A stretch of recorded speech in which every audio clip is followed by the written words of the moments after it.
Good morning, everybody. Welcome to the stream. How's everybody doing today? Hello.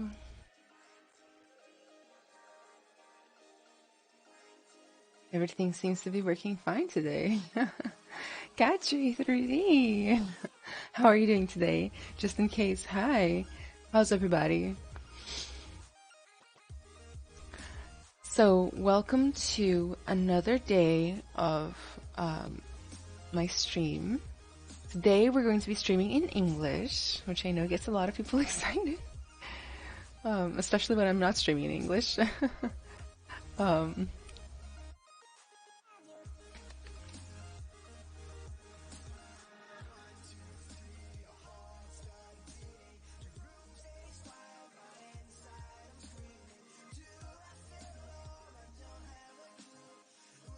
English woke up.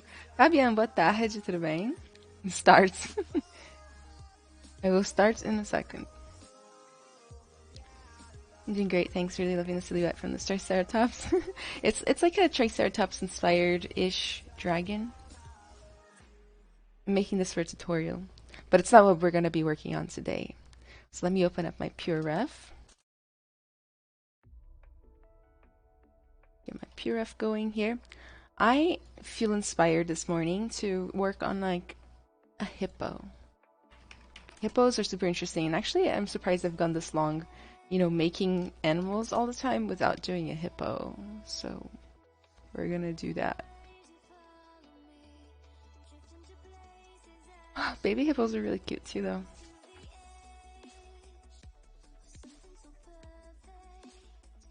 So let's look at hippos here. Hippo front view. Whenever I'm gathering reference, which is the first part of any process, I like to keep it kind of minimal. I'm gonna go to tools, size large. Probably a good one. Make sure the picture is really big and high definition. And of course it doesn't show up, great.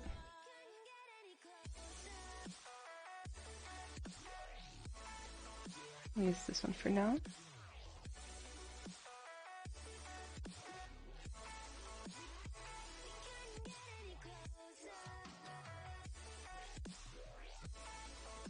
First step really to having a successful sculpt, in my opinion. Let's look for the side view. Oh, this one's so cute.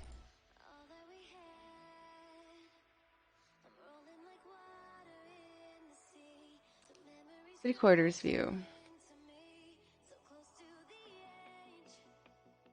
This one's perfect. I love it.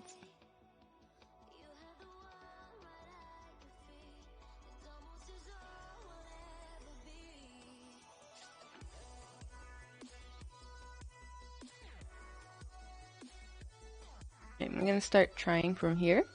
I'm going to start by organizing my PureRef board, and then I'll introduce myself a little bit more for those of you who have never come to my stream before.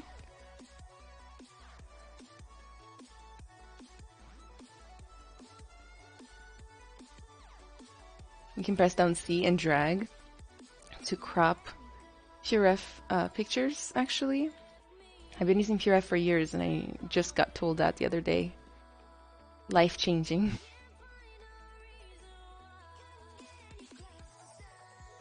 And doesn't really need to be cropped. Huh?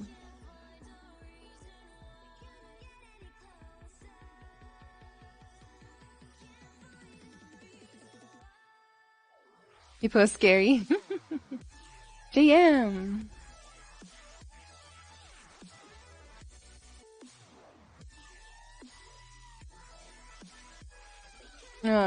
I don't speak full Spanish like at all, but I think I get what you're saying. In video tutorial, yes. If it was a scary, I'm working on Athena from Eternal Stylized version. This is my YouTube channel too. I also teach Dangerous Animals IRL, Extreme Territorial, Gloria. You have a Facebook channel. So Pixologic does. I do as well, but I don't really participate in Facebook that much. Let's go ahead and get started. I'm going to select a sphere 3D to get started. Gonna turn on symmetry, gonna make it polymesh 3D. Make sure symmetry is on. And then we're gonna snake hook this little guy into existence. Make sure I'm looking from the front view.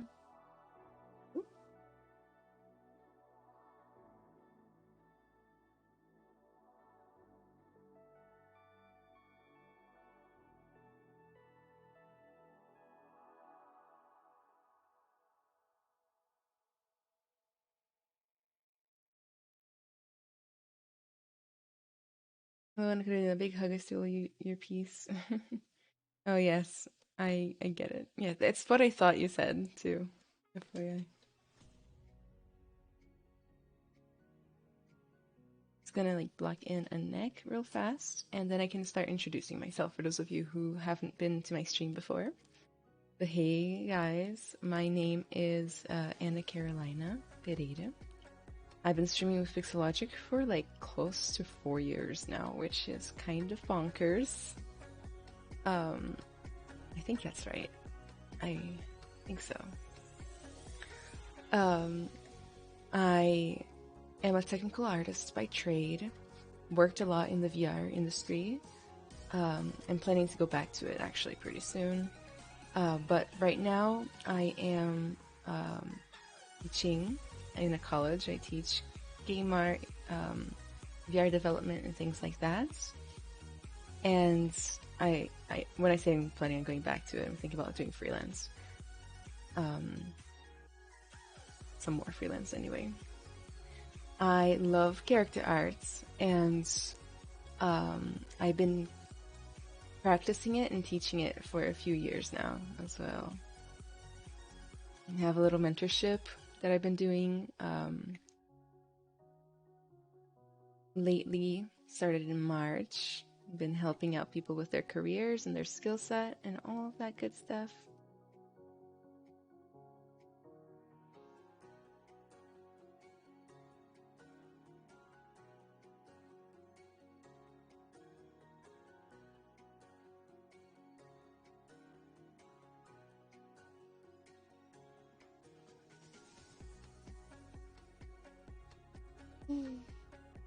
Hi, number username person. Hey Ashley, how are you doing today? Thank you. Maximus and I haven't caught a stream with viewers in forever. I know I haven't been streaming as much as I used to as well, so that's probably not helping, right?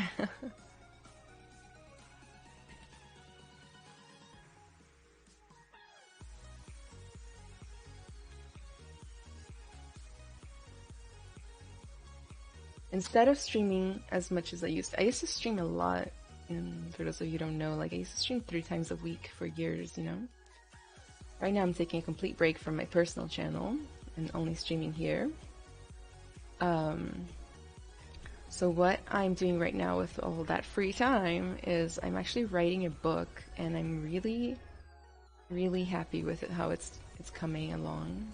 Turns out I had more to say than I thought. Which is good and bad, right? Because I had planned on a certain amount of chapters and pages, and now that's out the window, I guess.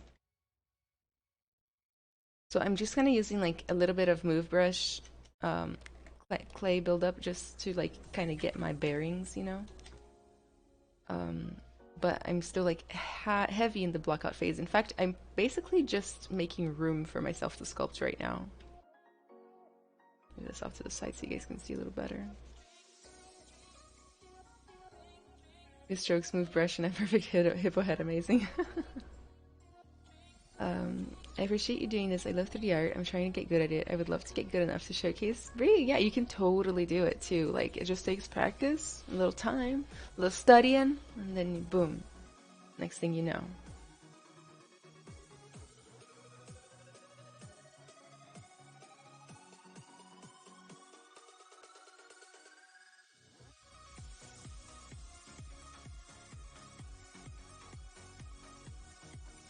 How can we get mentorship from you, Bree? So, right now my mentorship is not accepting any new students, or mentees, as I call them.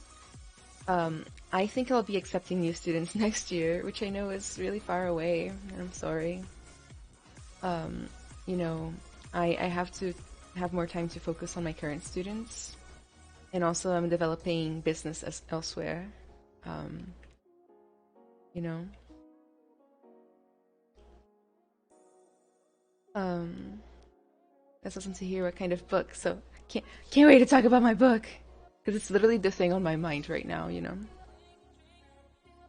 it shouldn't be. I have some deadlines coming up that I should be on my mind, but basically, this book is about basically. So I don't know exactly what the title's gonna be, right? But it's about thriving in the game industry or just as a 3D artist in general. And it's a mixture of conventional and unconventional advice. And I think that's what makes the book special. That's what I'm trying to do to make the book special anyway, is that everybody knows the conventional advice, right? Like, work hard, blah, blah, blah, you know? That's totally valid stuff. But there's so much more you can be doing, strategically speaking, to get more out of your effort and out of your time. And that's what my book is really about. So I talk over like, you know, being strategic, being able to do research, being able to network properly, you know, and actually be effective with it. Being able to market yourself, right? That's super important nowadays. You need to be able to do so much. What not to do as well is going to be in the book, which will be helpful. How to talk to professionals, how to like cold call, what should be in your portfolio, and even in the first place. Like that's one of my that chapter I think right now is the most fleshed out. It's like, hey, you want to be a 3D artist. What are you gonna do now? Like, what's the next step? You know, like, how are you gonna choose what needs to go in your portfolio? How are you gonna spend your time? And I think that's like one of the big things of the book is how you're gonna spend your time, because not every task is worth the same, right? Um, every task has different returns. I like to call it like return on investment. I mean, everybody does, but basically, um, how do I say it? You know, you can do a 10-minute task that gets you more results than a 10-hour task. So you gotta find those and do more of those instead of things that take up more time, more effort, more energy, and get you less results. And I don't know about you guys, but like, I have a background of tech art, so this is how I approach making art itself. But I'm also going to like be focusing so much on career stuff. Like, I'm really excited about the book. There's gonna be like bonus charts and stuff of like, should you go to college or be self-taught? What do you do if you're trying to move countries for the job? You know, things like that too. And it'll be published in English. I'll self-publish it on Amazon or something, and then in Portuguese. Work smarter, not harder. Yeah, that's my life motto, literally. Like, you know, I think I couldn't pull off everything I do in my life if I didn't have that motto. Because, you know, I'm a very tired person, especially lately, like 2021, I must have some sort of vitamin deficiency or something, because I am dead inside right now. But I still get so much done, and I think it's because when I do things, I choose very carefully what I'm gonna do, and I try to get the most out of my time. You know, right now I'm kind of like in a transitory phase. You know, I'm taking breaks right now, and I've come to actually learn how to take breaks strategically too. You know, like you gotta take breaks. Almost no good comes out of pushing nonstop, because it's worse in the long run, right? And we need to look out for our future, and that also means being able to perform in the future, not getting injured, not getting burnt out, right? Like there was this kid in my college that worked really hard. He was probably one of the hardest workers there. But he was like, you know, treating his body really, really poorly. And I remember always thinking like, what's the point of getting there, like getting the exact job you want, getting the exact everything you want, and then not being able to enjoy it or even perform properly at it because you are just, you know, in a hospital, you know? Are you good in likeness as well? I have seen some of your human sculpts. You were amazing. Oh, thank you. Oh, I thought that was a question. Oh, it is a question, but it's kind of not. um, why deadline matters the most? Because of it, the quality gets lower, don't you think? Just want your opinion. Top Gun Maverick. So I think your question is, why do people care about deadlines if deadlines make the quality of the work get worse? And I think I have a very succinct way to answer. It's because without the deadlines, first off, you can't run a team, right? Imagine if you're making a movie, okay, like a Pixar movie, and you don't do any deadlines for anybody, not the producers, not the artists, not the voiceover people, and you just hope for the best that they just all make their best work someday. And then the voiceover actors take 4 years, the animators take 2 months. Okay, that's probably the other way around, but um, things like that. Like you'll never be able to publish a movie if you don't have the pieces on time as they're needed. Especially because not all the pieces join at the end. You have to have like certain things before other things in order to make them be able to happen, right? So deadlines are super important. Not to mention that a lot of artists would just never finish anything if not given a deadline. At all. It's better to finish and make it imperfect than to not finish and make it perfect, but it'll never be perfect. You'll just die and it'll be done. It's over. I think 2020, 2021 did a number on all of us. So man, like I literally went to a psychic for the first time when I was on a trip, right? It just felt right. I'm on a trip, I'm gonna go to a psychic. Heck, it was my first time ever, right? And at the end, she's like, "You got any questions, my child?" And I'm like, "Help me, I have no energy." And she's like, "Every day, at least 3 people tell me that. It's 2021. Trust me, it's just 2021. It's not you." And I'm like, "Oh, this is not what I wanted to hear."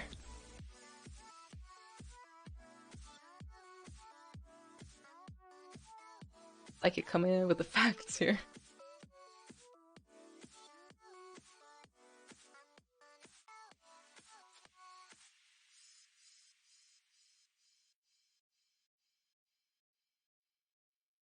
She just told me to like deal with it basically. She was like, "Yeah, 2021 will be over one day and you'll feel better."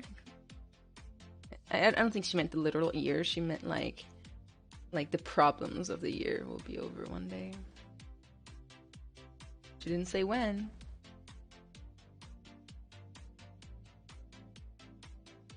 I think the eyes are a little angled forward too much. Probably could angle them back a little. Are there any good information about how to sculpt for animation? Is there a specific workflow? So, sculpting itself, like,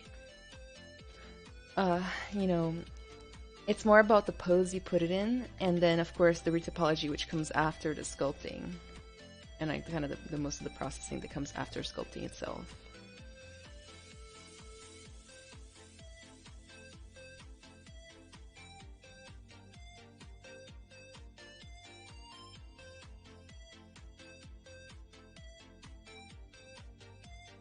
I have a question that bothers me the most of the time. I don't know why. That's that. Why is that? And that's why I need someone professional to give me advice. So, what's your question? Did you already ask your question and I missed it? I don't think you asked your question. Feel free to ask your question. I'm here to answer questions. I came here to sculpt and answer questions. And right now, I'm all out of questions. I don't know if that works. Does that work? No, it doesn't work. I haven't been talking through my sculpt process, so basically I'm still in the process of using Play Buildup to just kind of start you know, filling out some of the volumes of the hippo. You know, trying to make it make sense here. I like to do something like just landmarks on my piece, kind of like when you're in the early blocking phase, I want to put in like where the eyeballs are going to go and things like that so that I can move things in relationship to those pieces.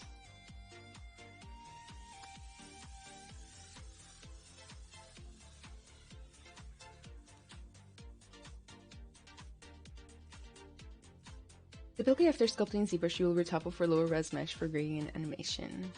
Best answer I've ever heard. Yeah! Carlos, oi, tudo bem? Eu tô bem hoje.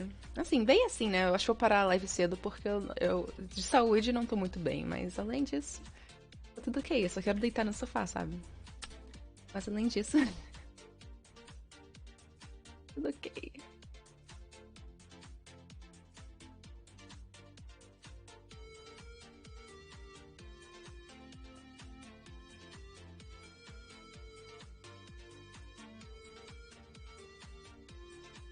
For example, this hippo, how would you animate areas like the mouth inside the hippo's mouth? How would you sculpt him to use his mouth or his eyes? Yes, Dad. So for animation, you need to sculpt with the mouth open, and you need to make sure you have eyelids, like, you can't basically just sculpt the eye completely open and not have room for the eyelids closed. So you need to take that in consideration. So like there should be some geometry for the eyelid. There should be everything inside the mouth, tongue, teeth and all that. But you don't want it to be like a crazy open mouth, like, it needs to just be like a relaxed slack jaw kind of open mouth. You need to make sure that it has all the animatable parts, you know, that you need.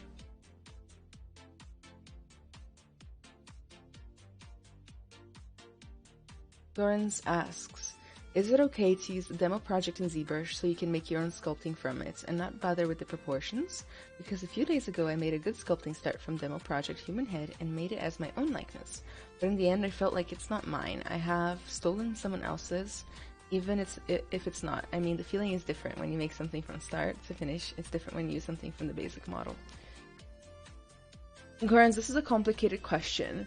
So I'm going to give you my opinion. Okay, I think more people... One second, let me stretch. I think more people in the industry are using base meshes. That's what we call them. Base meshes are just basically meshes that either you made or didn't make, but like you used it as the start of your project as opposed to starting from scratch.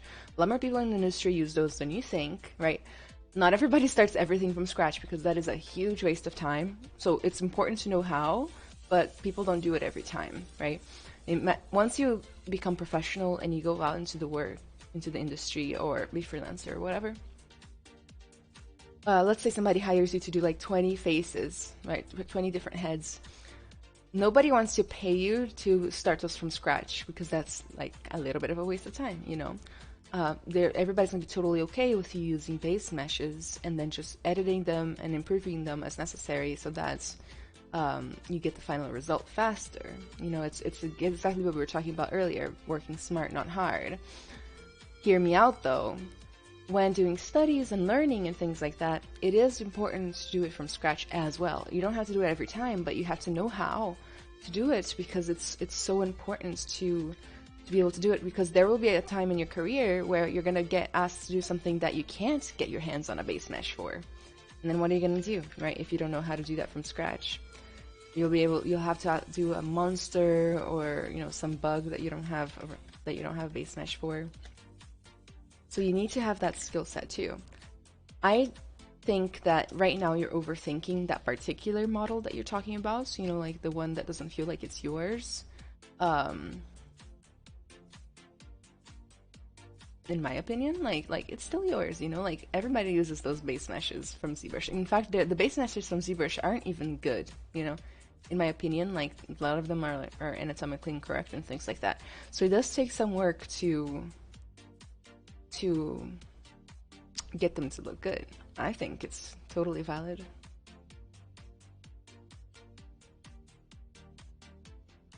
Zoltz, I don't understand your question. How to become an intern if you're a foreigner remotely and self-studied? So you want to become an intern, I'm guessing, in a company that is not the company that is not in your country, okay, that's really hard. I gotta tell you, in my opinion, anyway. Like it's hard for me to answer. I've never been through that because normally what people do is they come to the United States or whatever country they're trying to go to for education, and then they stay as interns, right? Um, so that seems to be the common thing. Like it really helps to already be in the place you want to be. Um, you know, if you want to do it remote, it might be an option. You might want to look at like websites, LinkedIn and Indeed and Glassdoor, whatever websites they're running in those countries that you want to go to, and see if there's any remote intern positions and try to go for that. You know, like nowadays, it's probably the easiest it's ever been to work remotely. So there is that.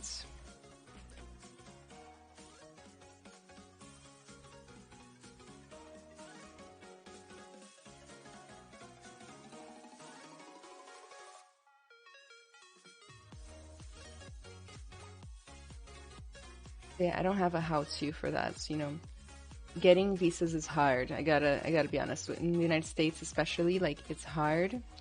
Having formal education helps a lot, because the people who put together the visa rules weren't thinking about game artists. You know, when they put those together, they were thinking about like IT people or whatever. So they do very often require degrees. I'm not gonna lie to you. That's gonna be in my book. Like, you know, I'm making like a little bonus thing about like whether or not you should go to college, and like that's one of the big reasons to go to college is if you ever want to get a visa to go somewhere else, you should probably consider college. Of course, is it 100% necessary? Of course not. There's thousands of different visas that you can get. I only know about United States visas, by the way. But those are hard to get, right? There's this visa called like a person of great specific special talent or whatever. Like that's the kind of visa that celebrities get, you know. Can you use Marvelous too? I've used Marvelous a little bit. I'm no Marvelous expert though. Not yet, anyway. Would eyeballs be separate objects? Yes. Can you give some exercise to improve sculpting? Yeah, do a hippo head. I'm very new to ZBrush, so I want to know what brushes get the job done mostly, because it's just too confusing seeing all the brushes. Yeah, so move brush, play build-up brush, pinch, Daniel standard, and inflates. And of course, smoothing and stuff. And masking.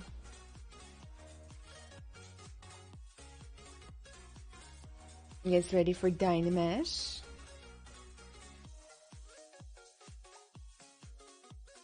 I always start on the lowest possible Dynamesh, okay. And then I go up a little bit because sometimes the lowest is too low, but I try it anyway. There. Starting at a low Dynamesh will help make sure that your model doesn't get lumpy.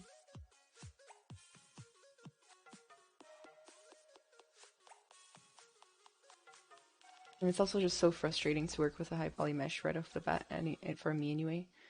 Like I keep trying to smooth it and it doesn't smooth, and I'm like, bah.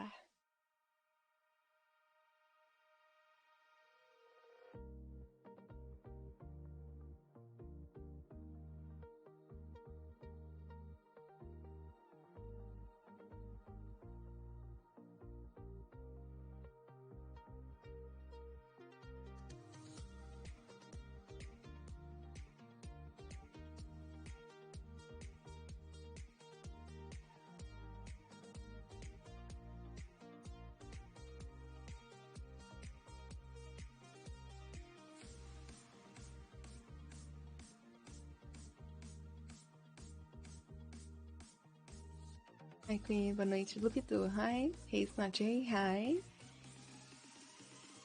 Grammy, hi.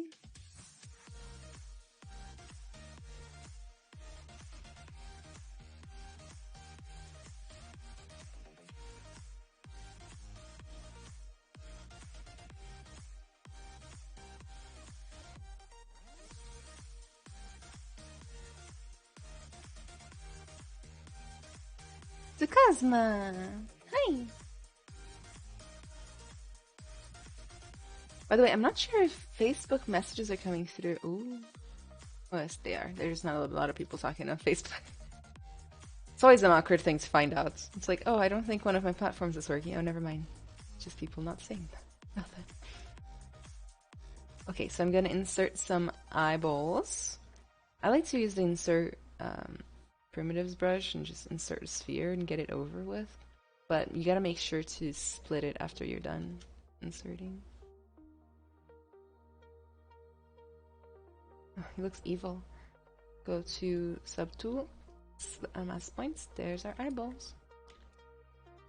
Give him a nice friendlier hippo look, right? I want my hippo to be that threatening. No, no way, Jose.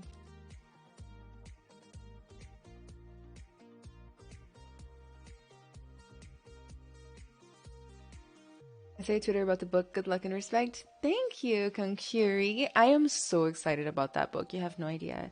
Like, I've gotten a little burnt out with a lot of stuff. Well, for the past 5 years. I feel like I'm just bouncing between burnouts. Anyway, that's not the point. The point is that the book gives me life. Like, I had the idea to do the book, right? And it started off really, really small. I wanted to do like a 75-page book. That was it. 75 pages, straight to the point, right? Like, no biggie. Fast, get it over with, like, sell it for like $3 and just never think about it again. But I had so much I wanted to say. Then as I started actually writing it, things just kept flowing, and I kept remembering things I talk about on stream, you know, like getting new ideas and things like that. And then the book grew and grew and grew. I can't even tell you how many pages it's probably gonna be now, but it's gonna be kind of cool. Like, I'm getting collabs for the book soon, so I'm gonna be interviewing some of your guys' favorite 3D artists and putting it in the book. And I'm gonna be asking them questions like, you know, what's your best advice for beginners? You know, what's a mistake you see beginners make? You know, what were the ups and downs of your career? Things like that, to like really illustrate that, like, you know, things aren't always easy. Things can be a little hard actually, and like, just because they are famous or whatever doesn't mean that everything is easy for them, right? Because that's another thing that we have in our minds, at least a lot of us, especially in the social media age. We just assume everything's like really easy for other people. Like, these dudes just were born straight out of the womb already working for Naughty Dog, you know what I mean? And no, like, a lot of these people went through, like, you know, a lot. I went to interview them for the book and like have an entire chapter dedicated to that.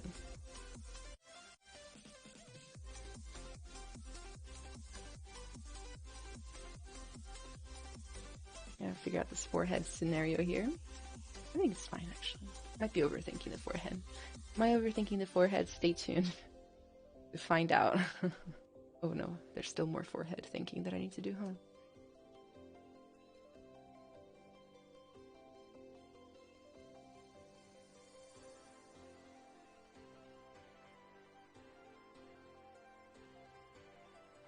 Nobody owns on Facebook looking at ZBrush content. Actually, there's quite a few, actually. Neil Kamal, hi.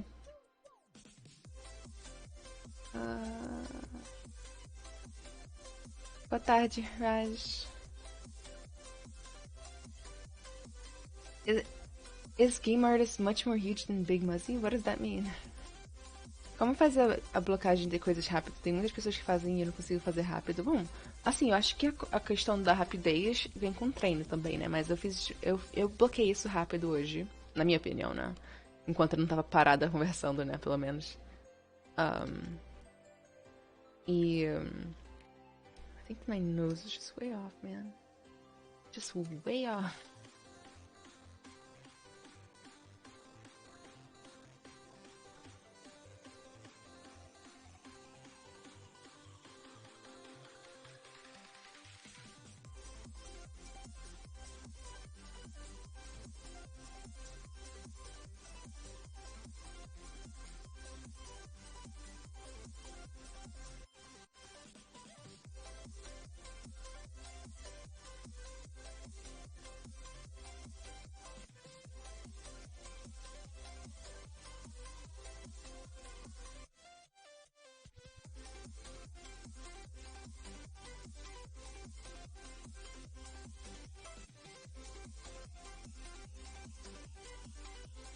Make sure you're always rotating your piece too. Very common issue for people is like that habit of getting stuck in one position for too long.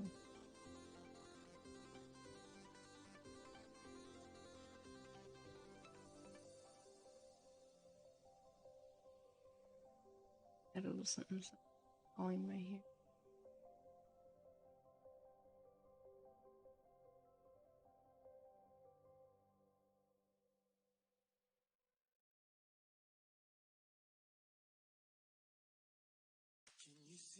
But hi, Pedro. Jamie, thank you. Hi, performance. How are you today? So, let's see what else I came here to talk about today. I have completed simple study of individual major body parts. Now I'm thinking to start a daily full body sculpt for a month. Is this style good, or how should I practice now to improve better? Um, I think it's fine. Like that sounds fine to me. You know, like you are practicing anatomy, you're doing it a lot. You know, if I were to give you any advice, I would try to remember which parts are looking better and which parts are looking worse, and then like spend extra time learning the worst parts. You know what I mean? Get your sculpts in front of people so that they can give you feedback as well, so that they can tell you where the weak points are, so that they can help you out. You know, so that you're not left only with your own eyes, because you can.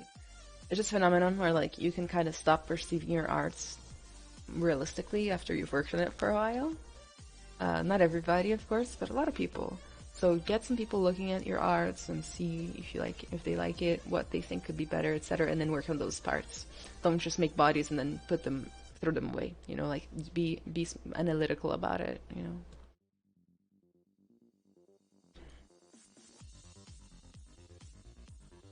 What do you do if you feel like a project you're doing is getting worse day by day, even after taking a break? I actually have something that I do. What I do is first I cry. Just kidding, I don't. So I'll save out the good version, the older version, and then as a Z tool.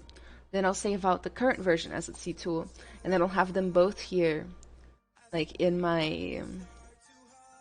Maybe I have one here. So like this. This is an older version of my dragon, and this is a newer version of my dragon. Okay. So what I'll do is I'll flip between the two, kind of fast like this, and I'll let my eye pick up on what I don't like. It should be an automatic thing that happens.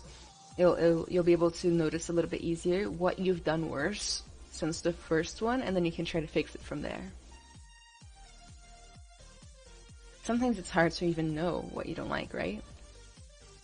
So yeah, this is what my dragon looked like the other day, and I thought it was the worst dragon I've ever made, and then I made some changes. I gave it some spiky eyebrows, and I kind of like it more now. Like, it's not perfect, though. Definitely behind schedule for sure. Anyway, now I'm getting distracted doing that.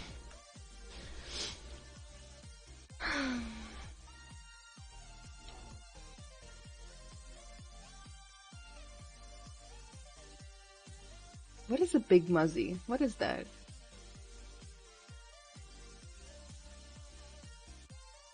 Hoje em inglês o live sim, mas pode perguntar em português que eu respondo. NG Sculpt, hey Anna, my 6-year-old Riley wanted to say hi. She loves sculpting and ZBrush with me. Hi Riley, how are you doing today? That is so cool that you love sculpting ZBrush already. I was like 19 when I found out about ZBrush.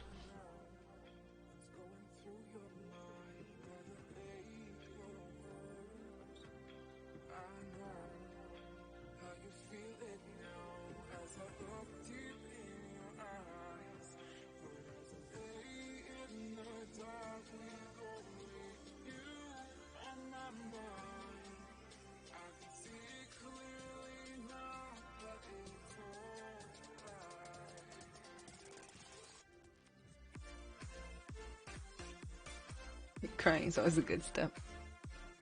like every once in a while I'll do something where crying feels like a good first step. I'm not gonna lie to you guys. Every once in a while you gotta get a cry out and then go continue what you're saying. Maybe it's just me though. Maybe it's just me. You know, I'll always remember. I've told this story so many times here on this channel, but I'll tell it again. You know, when I was in college, I got an internship with NASA, and one of the first things that that internship had was a competition, like an intern competition, right? And at this point, I had been 3D modeling for like 6, 8 months, right? And not not to any professional looking degree, right? I got probably got a little lucky. But anyway, I'm doing this internship, and I was supposed to do that backpack that goes on the back of astronauts when they're doing spacewalks. It's called the Bliss, and it basically has like air and stuff inside, right? And I make this backpack. It was due on a Friday. All the interns were sat in a room, and then in the next room over, the boss guy was doing his feedback sessions. Basically, we'd bring in the piece that we made, and he would look at it and tell you how it went. And it was randomized, so all the other interns went before me. I was actually the last intern. And I was waiting in that little room, feeling a little nervous, but like kind of happy with my results and stuff. And every single intern would come back to the room and they would go, "Ah, that was great. He loved my work." Keep in mind, again, that this is for a competition, okay? So like, we're all competing with each other. And they go like, "Oh, he loved it. Like, he only said good things." And I'm like, okay, so it'll be fine. Like, if they liked his, they'll probably like mine, you know? So I'm here just, you know, trying to keep it all together. And then my name gets called. I'm the last intern. I go to the little room, right? And this guy turns to me and he goes like, "Anna, this work is so bad that I don't even think you're in the competition. Like, you're not even competing with the others. Like, that's how bad it is. Not even close. It's so bad." And then I go, "Why is it bad?" And he like points out a few things. Like, he's like, the UVs are unusable. I could never do anything with the UVs. I see you baked in AO. You can't do that. Things like that. And I'm like trying to memorize these things. But then he says things like the UVs are unusable. And I go, "How so? Like, what about him is bad?" Because I want to keep that in mind for next time, right? And he goes, "It's not my job to tell you that."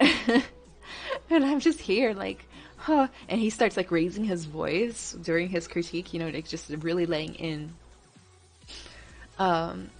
First off, it's not a constructive feedback if you like can't even back up what you're saying with like a little help. Come on, like tell me why it's bad, you know, and don't just say it's bad. That's not constructive at all. Anyway, that's not the point. The point is that I'm literally here like I was maybe like, I think I was 19 at the time, or like 18 or something, and just holding back my tears, you know, just holding them back. I don't want to cry in front of this guy. He already hates me. What is he gonna think when I cry in front of him?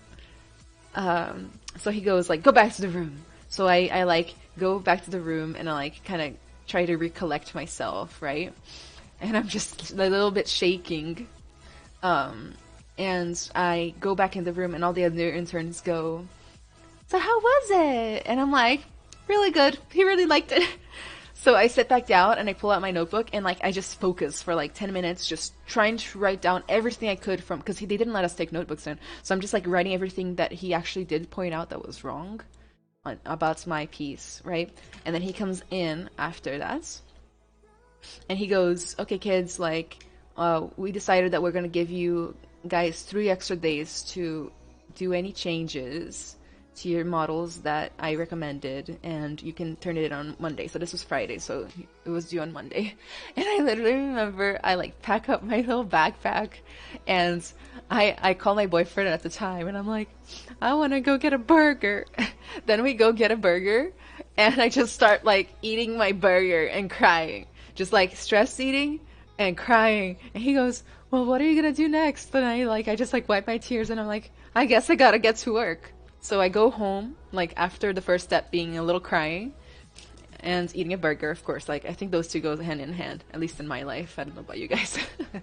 And I go home and like I sit down for the entire weekend. And I specifically remember like it was around the time that AWOL Nation came out with their second album. So I listened to that the entire weekend. Every single time I listened to those songs, I remembered that weekend where I like pulled 2 all-nighters in a row, fixing my model, right? Trying to fix everything for the NASA competition, you know, and just listening to the same, because I do that. I only listen to like 3 songs at a time, like for days. So I just listen to the entire album like on repeat for those days.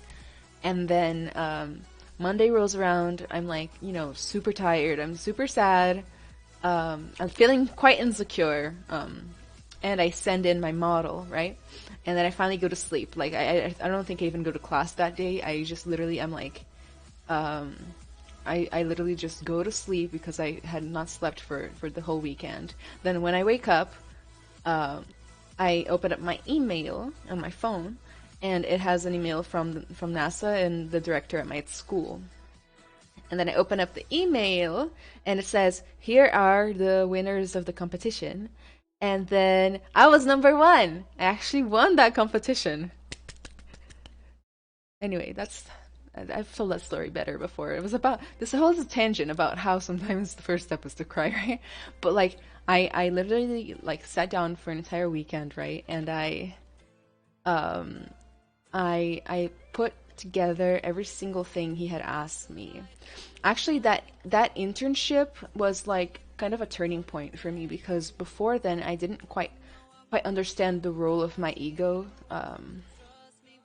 in the professional field. You know what I mean? Like I think a lot of us, not everybody, a lot of us have a little bit of an artist's ego getting into things like this. Like we want our vision to be respected. We want our creativity to be like the number 1, whatever. But sometimes, you know, you gotta put that aside, because the real goal is to serve the client that's the one paying. So I feel like I learned that day, and it kind of did help the long term, you know. Oh, that's so cool. Thank you. I think he might have been testing you, and it sounds like you passed the test. He might have been. Like it was a little shitty. I gotta tell you, like you know, I've been in the industry for a while after that, and I've dealt with a lot of beginners. I've dealt with all that, and I feel like I have this like saying, right, that like you can find a respectful way to say anything. I think so. Like you know, you can tell somebody that their art sucks without making it personal or being unhelpful about it and things like that, you know. Meanwhile, my hippo is getting completely neglected here. Jeez. Came here to tell stories and not sculpt. Let's go ahead and roll the Dynamesh up, so at least I can feel like I'm being productive here. Yay. You know, I never heard from the guy again after the internship was over. I still have the model on my Instagram. I learned a lot about how media gets made, though, during that internship. There's like a whole other slew of problems with that internship, right? Because I was very glad I had it. Gotta tell you, it was probably the right internship for me at the right time. But for example, I'm not an American citizen, so I wasn't, for example, allowed to step foot on basically like NASA territory. You know, I'm not allowed to ever step foot on base. I've worked for the Air Force since then and things like that, and like I'm not allowed on base. You know, so what happened was all the interns got to go on a field trip to go take reference pictures of the things we were supposed to be modeling, and I wasn't allowed to go. So thankfully, you know, the director of my school was able to force the other students to share their reference with me. Otherwise, I would have been just fucking lost dead on arrival kind of situation. You know, like that was like a whole thing. Stressed me out a little.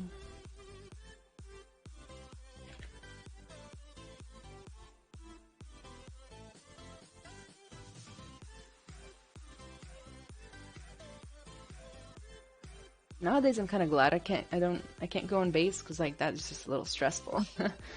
I will more than gladly send other people to base for me. I do not want to go to base.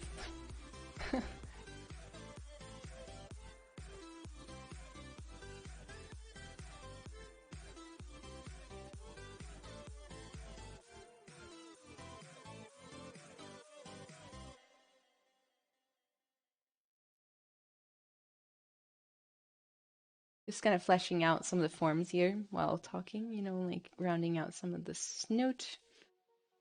This part here is a little bit too droopy.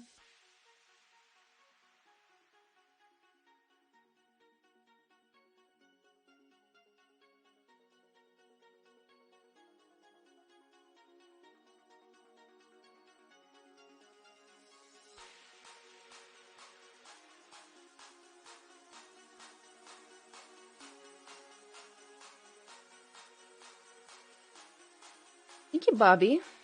Erratic. Yeah, I did cry. Estranho, mensagem apareceu. Eu tinha perguntado se você chegou a ver vídeos de IA. Não vi. Qual linguagem de programação você sabe? Um pouco de Python e blueprinting. Miriam Home, thank you, Anna. Needed to hear that about the artist's ego, facing that right now, and your story made me feel better. Thank you. Oh, Miriam, thank you. I'm glad that made you feel better. You know, it's best to bite the bullet, and it's painful to let that ego go, but it's worth it in the long run, you know? You'll get a better career out of it.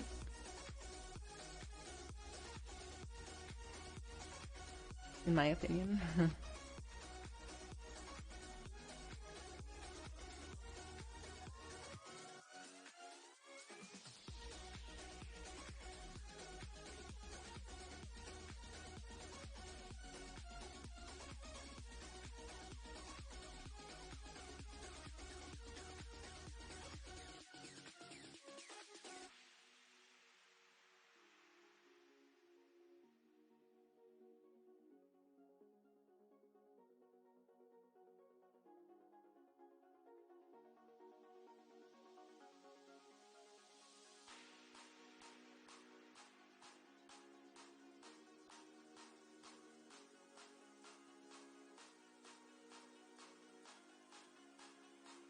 What you're saying, that you're going to the moon.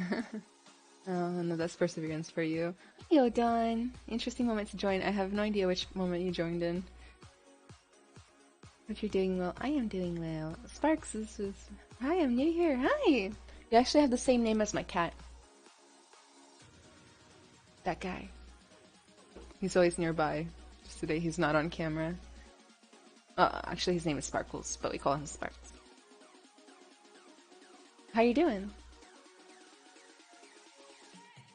If you guys ever need me to share more emotional, traumatic stories from my past, man, my career, I'm here. Twice a month. At your disposal. No, but like that one was like a big overcoming moment. And like, I think that is something that's super important, is like, bad shit happens, and I think, you know, there's almost no way to avoid bad shit happening, you know. But if you can find a way to make the best of it, but while or after it's happening, then do it. You know, like I find that some of the worst stuff that's happened to me has actually been some of the stuff that drove me forward the most. And I know that's funny to say, right? But it's so true. You know, and I actually have like a whole parable from my mom. My mom, she is a fancy executive lady, right, at a big company, and she was always reading self-help business books as I grew up. And she would tell us stories straight out of those books instead of like fairy tales and stuff. Like she would tell fairy tales. My dad told us the Jack and the Beanstalk story every day for like a billion years, but my mom would tell us like how to impress your boss stories, how to be an entrepreneur stories. So yeah, but like you gotta be able to turn that stuff around, even if it's spite, man. Like let spite drive you. Sometimes it's not bad. How many years are you ZBrush artist? Like 7 years or something. Hi, I have a doubt after remembering. So what's your doubt? What's your question?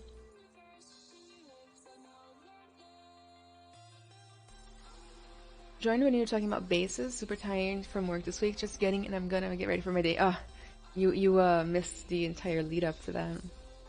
But yeah, I want to stay the hell away from bases the rest of my life. I mean, I've already stayed the hell away from bases, right?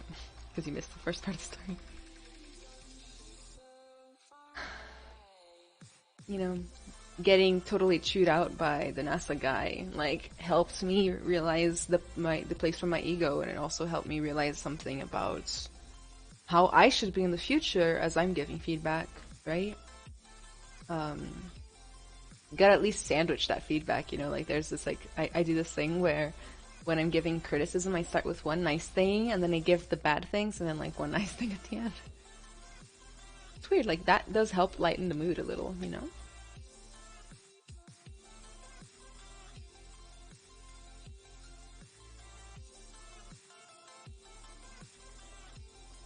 Stream now with RTX technology.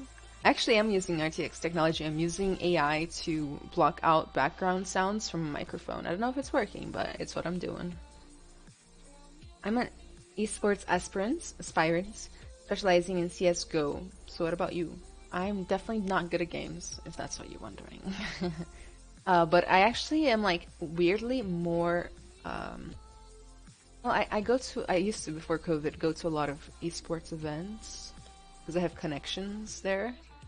Um, but like it's never really interested me. I think CS:GO is one of the few only esports that are interesting to watch.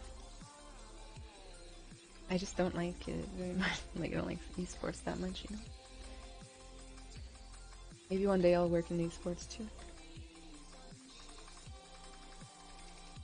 Okay, I think we're ready to go up a little bit more. Flatten out those eyebrows apparently.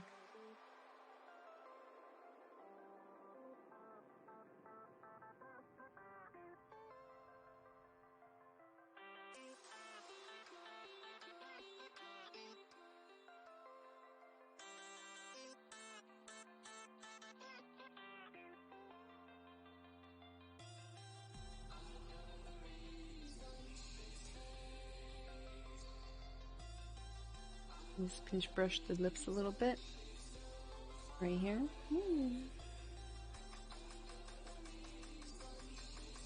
After we measure in UVs, if I try to import the ZBrush mesh to Maya, the UV's edges are split in pieces. How to fix that? I'd have to see a picture of that. I'm not sure what split in pieces means. Like, because like UVs do get split up right into islands, but I don't know what exactly split into pieces mean. Is an RTX 360 enough to do 3D modeling? Yeah, for sure. That's actually more than enough, I think.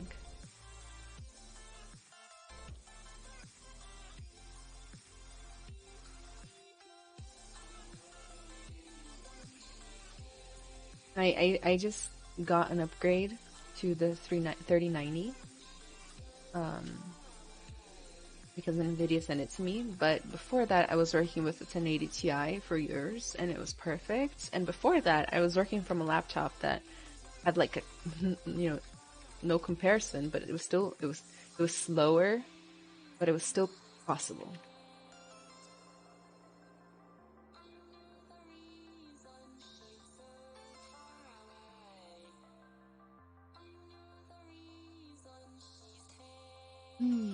Brazilian, yes.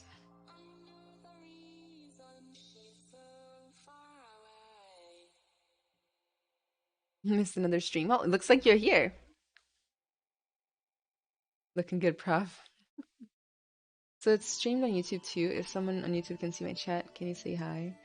So we do have a chat bot that I think shares the chats between all of them. I get weird streamers telling me I need a 3090 and nothing less. Who's the weird streamer? Why are you listening to them in the first place? I think choosing well who you listen to is like a good thing. It depends on what you're doing, right? Like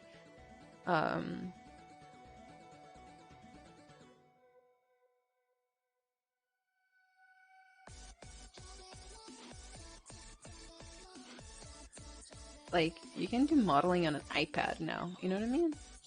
It's like iPad apps that let you model. Like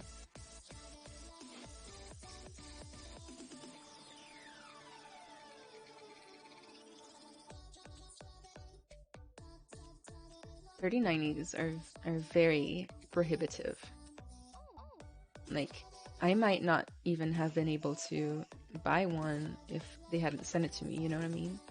Like I probably would have gone for like a 3080. You watch or have watched Roku video? I have no idea what that is. Yoshi needs dual core and a load of RAM. I've been saving up thousands of dollars eating ramen because GPUs are crazy expensive right now. Yeah.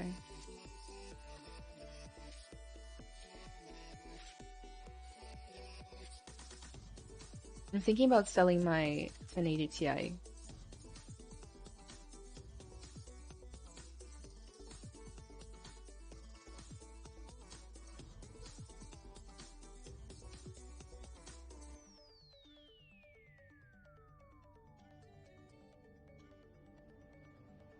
But I can tell you, like, if you're just doing 3D modeling, like rendering, you can get away with a lot less than the 3090, in my opinion. If you're, like, rendering movies and things like that and you want to save time, then yeah, 3090 is really good, though. And just in general, it saves time. But it's not mandatory, you know?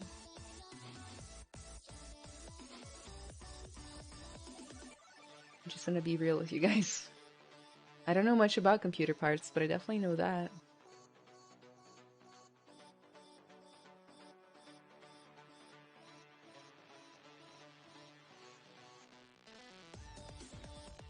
I also got harassed on TikTok. I haven't posted on TikTok ever since, but mostly because I've been out of time. But I'm gonna let them think I'm upset at them. But, yeah, I posted a video about my graphics card, and man, I've never actually faced a wave of sexism until then. But I think dudes were just jealous that I have a good graphics card, I guess. Sucks to be them, right?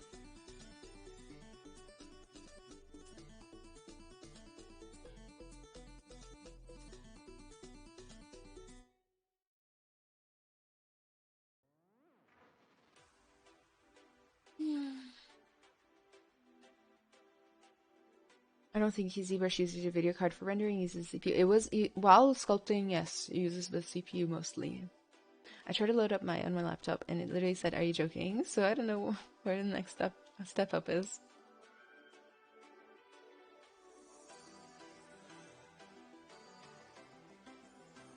I can tell you guys though, like when you are somebody who works with tech like this, buying a new computer is an investment that often is necessary, right?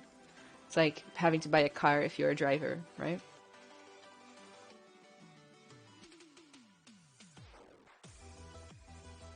That was like one of the comments I got on that video where everybody was being sexist. You know, they're like, "No, you don't even need all this," and I'm like, how did? A part of it was like, life is so easy for her because she's a woman, and I'm like, no, actually, I had to buy all these things because I'm a 3D artist, and also on top of that, a tech artist and a VR developer. So I always needed to invest in this, right? It doesn't come easy, but what you do is, especially like if you're a freelancer or something, you take some of your earnings and you invest it into your profession, right? Be it through a new computer or software or whatever. Then if you are in a country that allows this, you can always just write off some stuff on your taxes, right? Not every country is the same, obviously. But like, it's an expense. It's not a luxury. And almost everybody who was like being sexist towards me was just a gamer who sees a GPU as a luxury, right? Something used for gaming purposes to gain a few frames here and there. Hi, hi, see, little kitty cat. He's telling gamers to stop being annoying. Right? Yeah, you are. You guys hear him? Just talking right into the mic. Cat's PSA.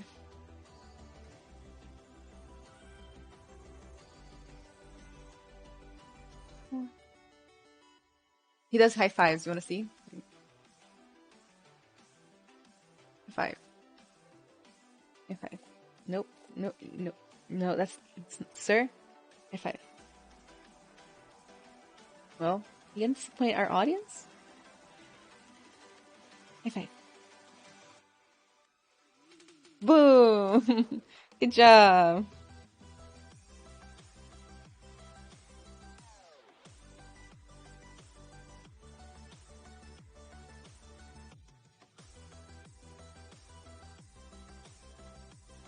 Look at Instagram, it's amazing. Oh, speaking of which, I should probably, oh my gosh, now I have a cat on my lap. Let me share my social media links. It's something I should be doing this whole time, right? But I forget every time.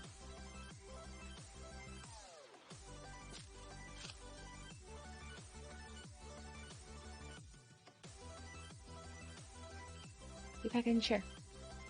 Back on your chair. Go.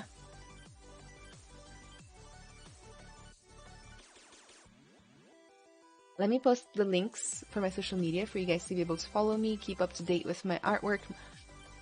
Oh, he scared the shit out of me, Sparkles. Thought he had knocked over my coffee.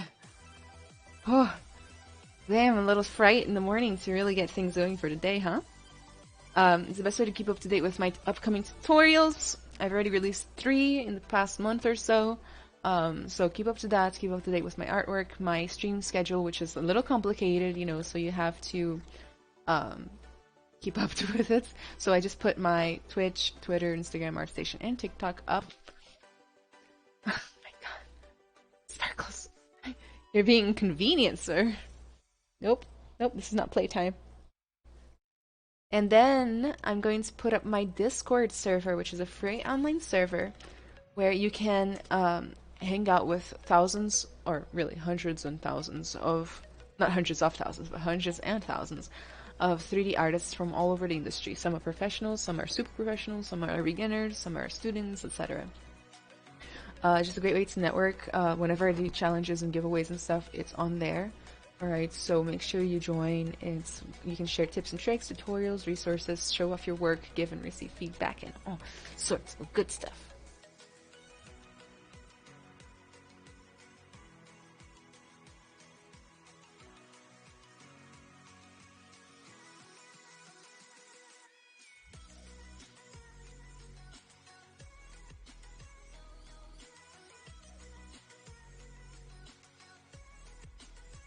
Well, I'm mad at gamers for buying 3090s. No game even uses a 3090. It's supposed to be for professional developer and content creators.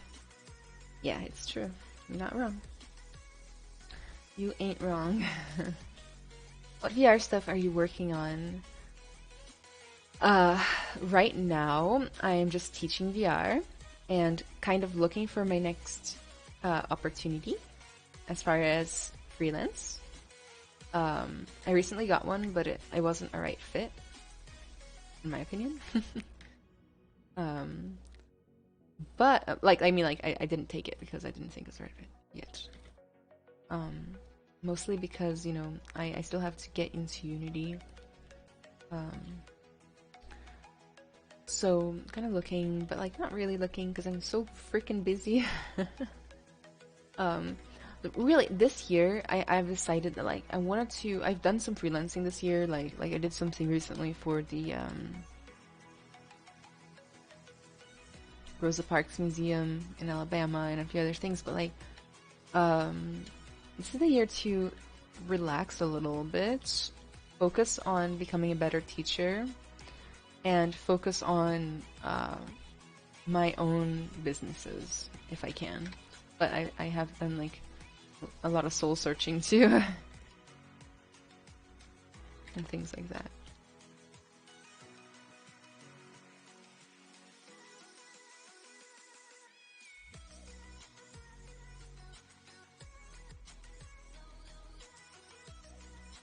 Gamer bros are super toxic. Yeah, they are. Hey, Brock Rock, that is a coincidence. Of course, I'm glad you like the kitty cat. You need a high five sample sound. Seu cabelo mexeu com a da sua gata. Gato, ele é um homenzinho. Designs of your cats. What is this bot that you have that shows all the chats? Restream? Yeah, it's Restream. It literally says Restream.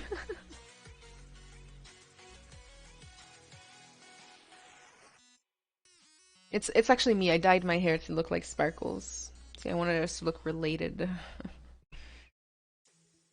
Hey Lucas, how are you doing today?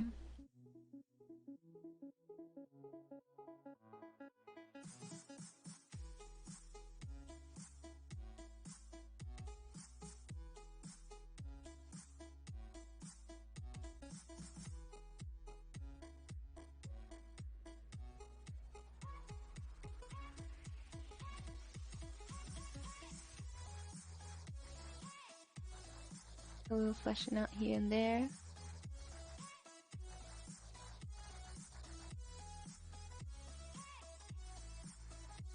Trying to sculpt while watching Pixologic streams. Hopefully it's going well.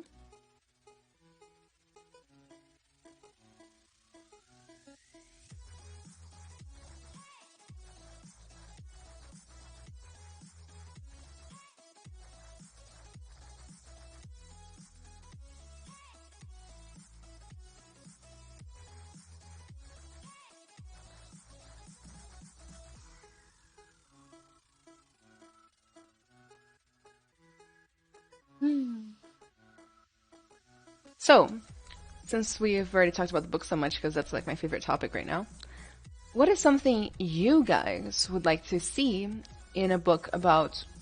It's both about making it and thriving as a 3D artist in animation and games and stuff like that.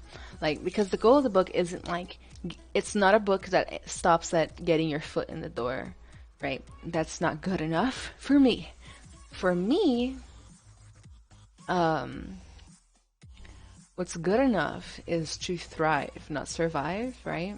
So what I mean by that is exactly the philosophy that I try to live my life by, right? Which actually the worst things in life, like I was mentioning earlier, the worst things in life that have happened to me have taught me to be this way. Which is, I don't want to just get a job. I want to get a job easily. I want job searches to be flawless and effortless. I want jobs to come to me. I don't want to come to jobs. I mean, I'll go to work when it's time, but like, things like that. And that is literally the core concept of my entire book, right? It is making yourself so dang attractive to companies out there, right? And that goes, there's a lot of work and strategy that you need to do to make that happen. But a lot of people live that life, right? And it's like funny to think of it, especially like, for example, if I look back to when I was a beginner, like I would never have even try to go for something like that. Like I just want a job, give me a job, like I'll work for not free, but like for cheap, I don't care, like give me a job. But you can set your sights higher and start, even if you haven't even gotten the first job yet, you can start building up this like reputation and empire for yourself that would allow you to have an easier time existing in the field, especially because it's a field that can be a little treacherous to navigate, right? There's a lot of hirings and firings. You can do the best work ever and still fucking go down, right? I always think of the Life of Pi incidents, right? Where, do you guys remember that movie from some time ago? It was like some of the best CGI of the time, right? Like the tiger looked damn near real, or even real actually. And the studio who made it won an Oscar for like best CGI or whatever, and then closed the same week, right? Those people worked their butts off. They did overtime. I don't know if they got paid for their overtime. Um, you know, and they lost their jobs, and the owners lost their studio all within the same week that they won an Oscar. Tell me that's not the most tragic shit ever, right? And here's the thing, like, just working hard and just being a good modeler doesn't set you up for the kind of like security that I am talking about. And sometimes it does if you're like literally top tier, right? But it takes time to get there. What can you do until you get there that helps increase your odds? That's like really what I'm all about right now. I would like to see advice for people with disabilities. Maximus, that's super interesting. I actually have a sub-chapter about minorities. Every kind of minorities. So it can be neurodivergent, gender, or whatever. I have a whole chapter about that. Not necessarily disabilities, though. But thank you for letting me know. I'll actually go back in chat and find that stuff and like write it for like a add to the book. Can't wait for the book. Networking and people skills are so important for 3D artists. Yes, yeah, it is. Can you make animated on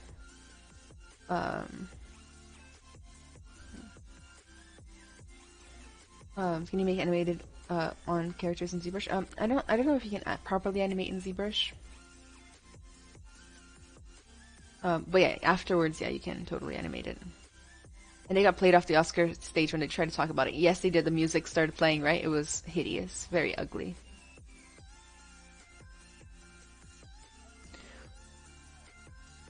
Studios get Oscar, you to bankroll the bankrupt, and that's not viable business, right? Think about it. Like, would Jeff Bezos be opening? Let's say when he made Amazon, like, would he be bankrupting Amazon for an Oscar? Right? What kind of business runs like that? That's just bad business management, right? Is it bad priorities? Is it bad management? I know that at the time we were, the industry was suffering from being undercut by other countries. You know, like some countries have cheaper labor than others. So that was happening, you know, which was a whole thing. It still is, of course. And things like that. Like, but business needs to be, it needs to make money. Like, let's be honest, right? We as workers also, like, let's say we're not even business owners, we're workers, like a lot of us. We need to make money too. There's so many like inconvenient belief systems out there trying to like get workers to not stand up for themselves, to put up with crappy conditions, to put up with no pay, little pay, no overtime, right? I think I might have misunderstood this, but I'm not sure. Like, I've been doing some, like, I wanted to hear people's red flags when networking, because for the book, like what are some red flags that you find when you're networking, right? And somebody was like, people saying that they're reluctant on overtime, and I'm like, what does that mean? So I asked him, but he hasn't gotten back to me. But like, what does being reluctant on overtime mean? You know, it doesn't mean that they're hard to exploit, so that's a red flag to you. Well, that's a red flag to me, you know? You not liking people that are hard to exploit is a red flag on you, right? Anyway, not to get too deep into these subjects, the point is that I think there's like so much more you can be doing as an artist other than just the basic hard work that you also have to be doing. There are no shortcuts here, right? Like, it's not a book about shortcuts. It's a book about increasing your odds by doing something that not everybody else is doing. That's what the book is about. It doesn't mean that we're not going to be working hard, putting together portfolios and doing all that stuff, learning, studying. That's excellent. No, that's not what I meant. Minorities, neurodivergent in particular. So, totally, yeah, I have a whole thing about that because I have like very, very strong philosophies on that. On how people can, I don't want to give it away, but I've talked about it on stream like 40 million times already, so, but I have very strong philosophies on how, one, being a minority can impact our psyche, right? So, obviously, being a minority impacts your psyche. Being non-minority also impacts your psyche, but it can put you in a position where maybe the world doesn't want to see you win, but sometimes as a minority, you start to internalize that, right? You start to internalize that like life's going to be harder for you, that nobody's going to like you, that nobody's going to give you a job, that nobody's going to pay you the amount you deserve to be paid, and things like that. By internalizing those things, one, you demotivate yourself, you know, you get sadder, more depressed, you do all these things. Oh, it's raining outside, shit. Okay, I still have like an hour and a half of streaming, maybe it'll stop by then. A lot of bad things can happen, but that doesn't have to be the case 100% of the time. And actually, I was able to find a lot of I was able to find a lot of strength in being a minority myself, right? And a lot of power in that. And I do have like all my things and my issues and stuff, but I want to help other people find similar power. My book is definitely about being able to take control of your career when things aren't naturally lining up, right? Like, let me tell you guys a story. Whenever I started streaming, you know, sure, I wanted to hang out with people, sure, I wanted to get stuff done, but the problem was, and this is actually coming from a place of great privilege, but also not, so take the story as you will, okay? I had just graduated college with a student visa in the United States. So the way the student visa works is you can stay as long as you're in college, and you don't break any rules, okay? And you stay above a certain grade and all that. So I did that, but the problem is that while you're in college, you're not allowed to work at all. Okay? Not even like a little bit, not even for cheap, not even for free. The only exception is if you work for the college on campus. So I wasn't getting any 3D art jobs on campus, you know what I mean? Anyway, so that is the situation. But the problem is that the day you graduate, a countdown starts for 90 days. Once those 90 days are over, you either have to get a job in your field or be deported. So you can't even start early. You can't even start looking for a job 6 months before you graduate or anything. Like, it's only the 90-day window, right?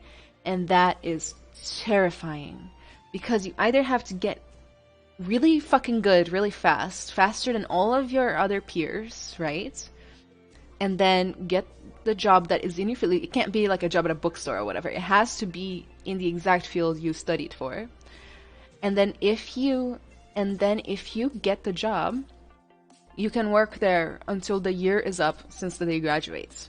So basically, after those 90 days, you get 9 more months to stay in the country. In those 9 months, you can try to convince the company that hired you to give you a work visa. It costs like $10,000, $20,000.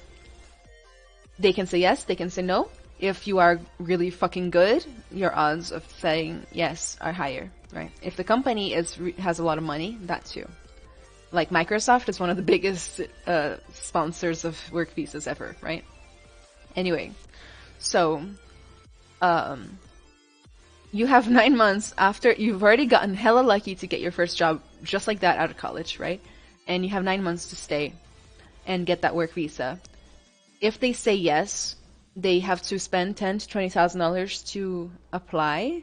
But the work visa is a lottery, which is something that always blew my mind. Like, why would something that important be a lottery? So, literally, they put your name in, and it's a luck-based system.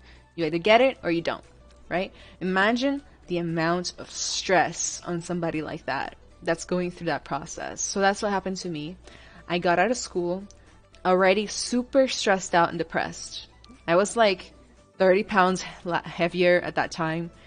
Super freaking stressed out. Like, I hadn't slept in years. I used to, guys, this is serious. Like, I used to sleep on the floor in the living room with the light on, without a blanket, right? So that I could wake up sooner, so that I could get back to work. I used to sleep 3-4 hours a night, just to like increase my odds, you know, of getting that job. The day graduation happened, like my whole world fell apart, you know. I was so bad off in that moment. I didn't think there was a single chance for me to get it, you know, like I was just gonna have to go back to school or go back to Brazil. And I really wanted to stay. I wanted to participate in the industry, because here the industry was so thriving, I guess. Like, it'd be a lot more thriving for me anyway, at least for a while. I just wanted to stay for a few years. I never had the intention to stay forever. Then, about 60 days in, I was so depressed that I basically gave up before I even tried, so I never applied for any jobs. I only had 90 days to get a job, but I never applied. And that right there is a whole other topic of self-sabotage. But I just was already so pre-defeated in my brain, and this is called self-rejection, right? When you reject yourself before anybody else has a chance to reject you. But I was already so defeated in my brain that I was like, I'm not going to take these chances because it doesn't matter. I'm not going to get a job. 60 days in, I get a friend request on Facebook. It's this guy that goes like, hey, one of my Facebook friends shared your artwork, and I really liked it. So do you want to talk about a job? And I go, okay. So next thing I know, I'm getting an interview from this company, who decides to hire me.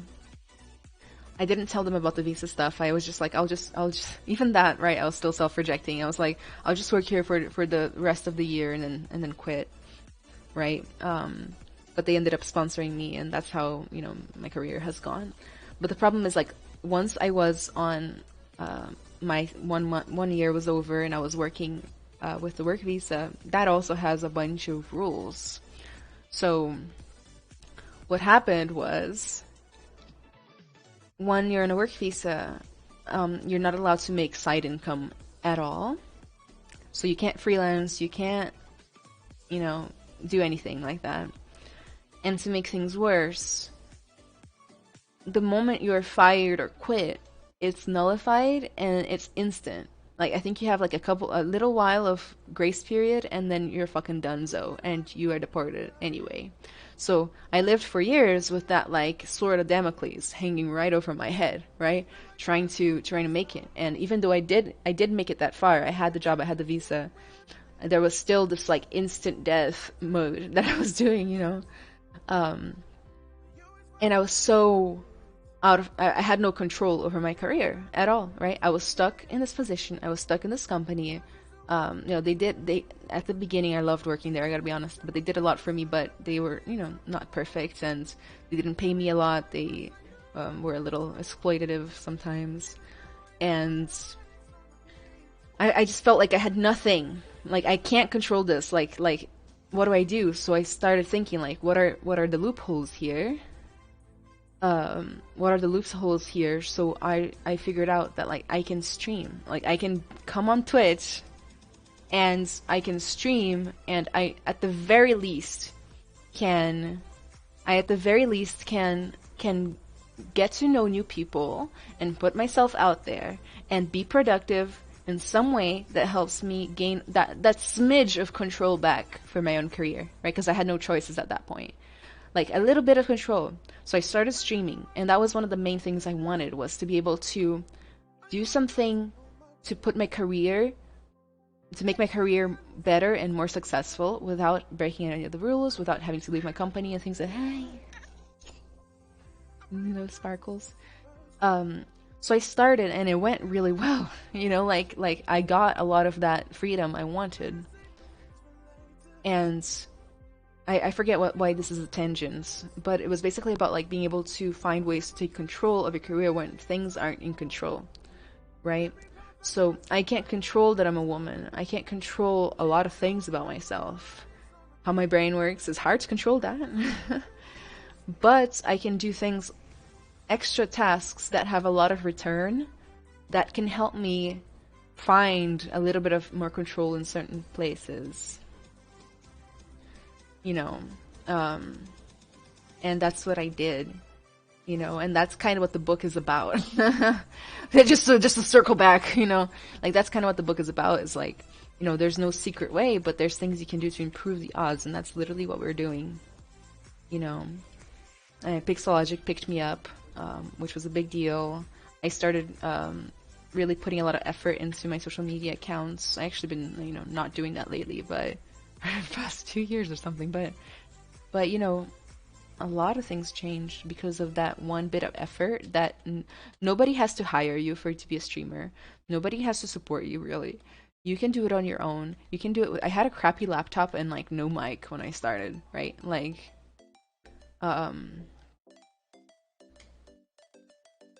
so that's what we're talking about here. And it kind of paid off, the sacrifice paid off.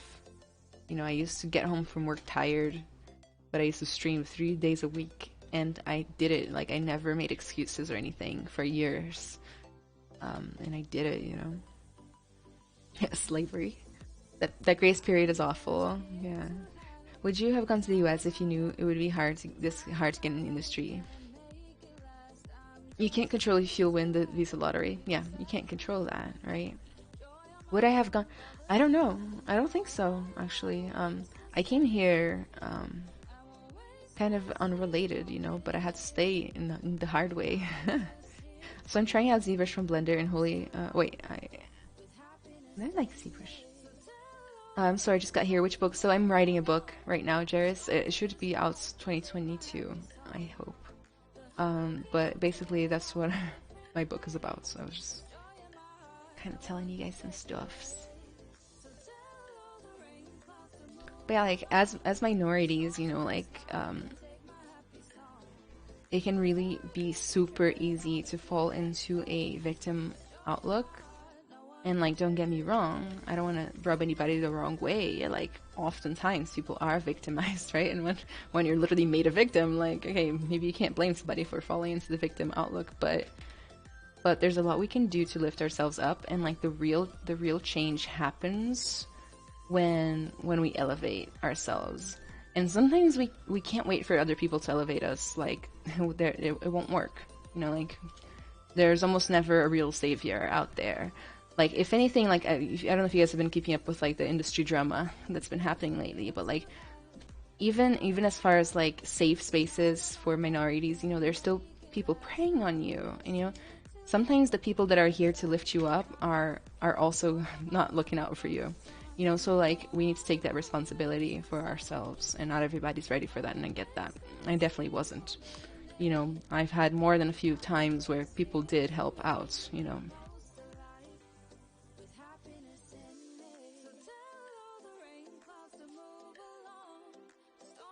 Late, Sunny, it's okay. You're about, like, this is about halfway through. Yeah, no, about the tablet you recommended. Oh my god, big difference. Now my sculpt's got way better. Yay! The Blizzard stuff. Yeah, actually, it's not the Blizzard stuff. It's like the GDA stuff. It sounds like they're exploiting people on student visas and work visas by having that constant threat of deportation. Yeah, I mean, obviously. But, like, the United States government has some protections,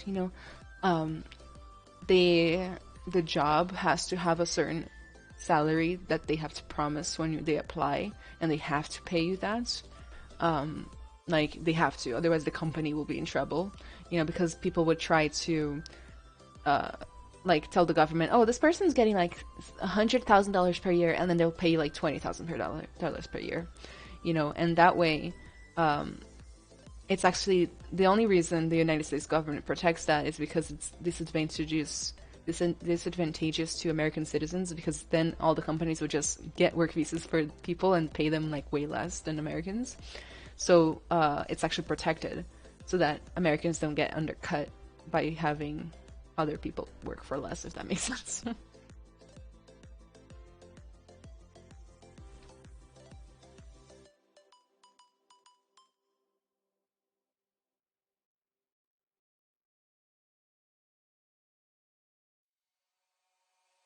But nowadays, it's not a problem anymore. I gotta tell you, once the visa stuff got better, I can sleep at night. I have such a happy life now. I even had a spiritual awakening. I'm pretty sure it was the visa keeping me down. Um, I'm like hella traumatized. I gotta tell you guys, like not to like be TMI or something, but like every time I have to renew paperwork with immigration, like I have a tiny meltdown. Like I have to take CBD. I like the other day I was filing paperwork and the printer broke and I cried because the printer broke, because that's how stressed out I was. Just because it's like, a traumatic response. Like I was so stressed out for so many years with that constant threat, you know. And they're really tough too. Like they threaten you, they ask you horrible questions and things like that, and um it just brings it all back to this day. Brings it all back. I got arrested a few times at airports for no reason. Like just cause I was on a student, while I was on the student visa too. Like there's always something weird that popped up on their system, and I'd be like, okay, it says here a student. Yes. Why are you a student? I want to learn.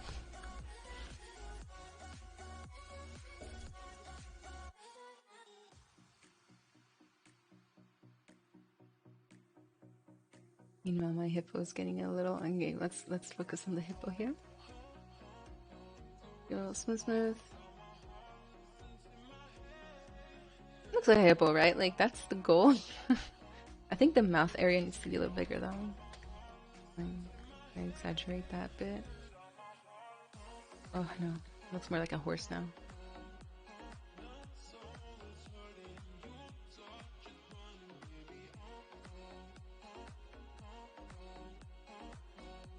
Same, how are you? Boa tarde, Alan. John, oi, Alan, tudo bem? Quando você esculpe esse tipo de criatura que tem bastante pele sobre pele, você tem uma técnica para esculpir esse peso? Sim, tem. Eu vou inclusive mostrar daqui a pouquinho.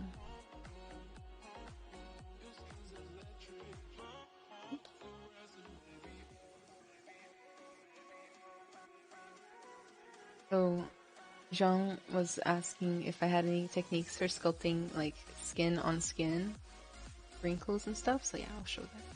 I'm gonna start with the mouth though. Making a good mask with ZBrush is literally the hardest part.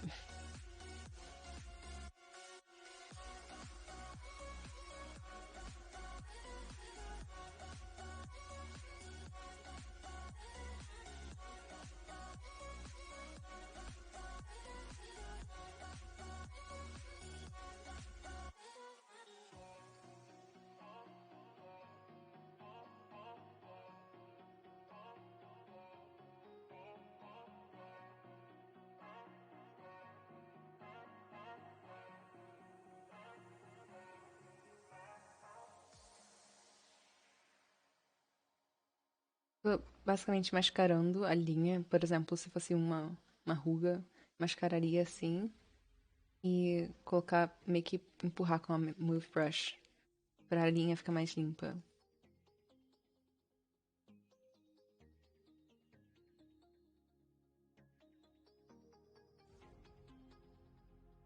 Só que essa parte aqui ficou mal mascarada, então a gente vai ter que consertar. Vamos aqui.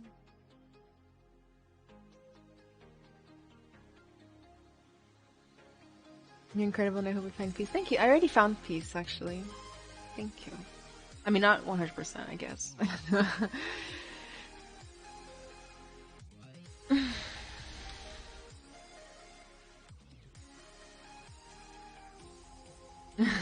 Why not sculpt an angry half man, half hippo? Millions high.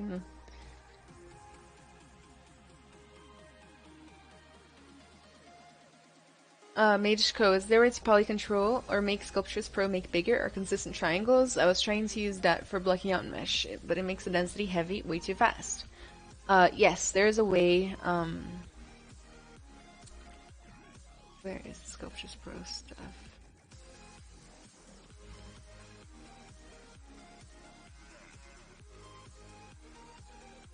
I think if you turn off adaptive size and you mess with the subdivide size here, it will give you always the same size triangles, no matter how big your brush is. Do you speak Spanish? No, Adrian. Don't speak Spanish. Although sometimes I think I should. Everybody asks. Speak Portuguese though.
How would you do the whisker area? Probably fiber mesh would be a good way. You did draw my life video on your story, that would be awesome. Oh man, that sounds like a lot of work though, right? Your tutorial was awesome. I had no idea about the remesh and remesh all stuff. Projecting, yeah, that stuff. Now I'm doing a dragon and it's gonna be like game ready and stuff. It's way behind schedule though.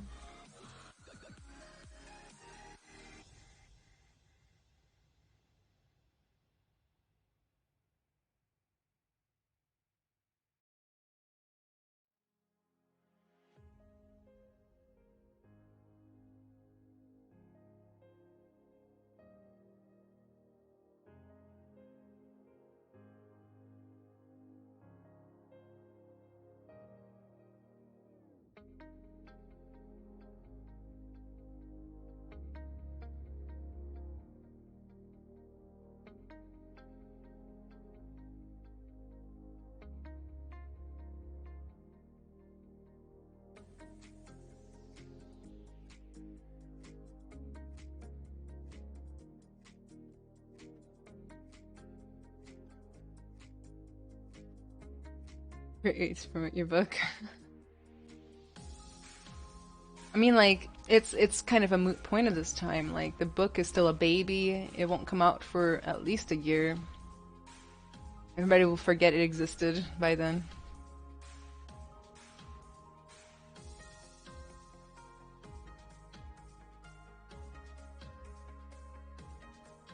But this is a great way to get a little bit of ideas for my book, though. Like, you know, if you guys have anything like you want to see in a book about thriving in the industry as a 3D artist, you know, let me know, because I will always be open to, you know, new ideas.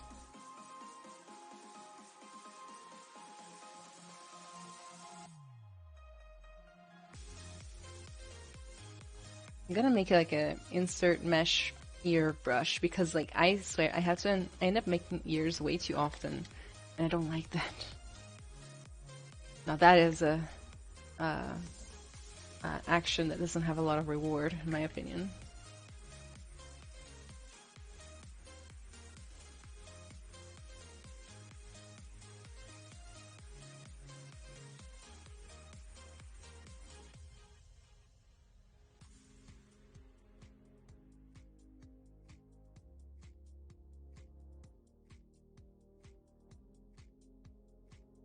Hey, Thiago, Mage, I feel like you're so good at this. You haven't learned anything in a while. Any new techniques you discovered lately? Mage, you feel like I haven't learned anything in a while? That's a little sad. I learn shit all the time. And that's one of the things, like, you can't get away with teaching without learning a thing or two yourself, right? All the new tools. Basically, I've been doing a lot of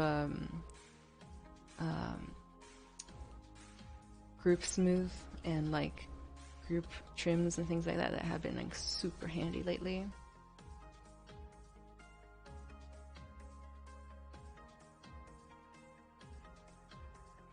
But also I've been learning things that don't apply here, you know, more about level design, game design in general, UI, UX, a lot about that.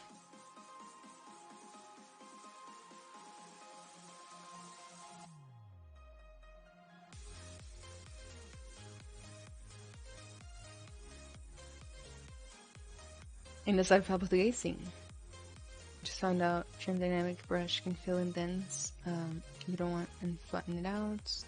Study of scene game fair without lose.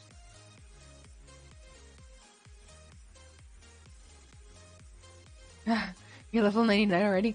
I don't think that's a thing. I don't think that's the thing. There's always something new to learn.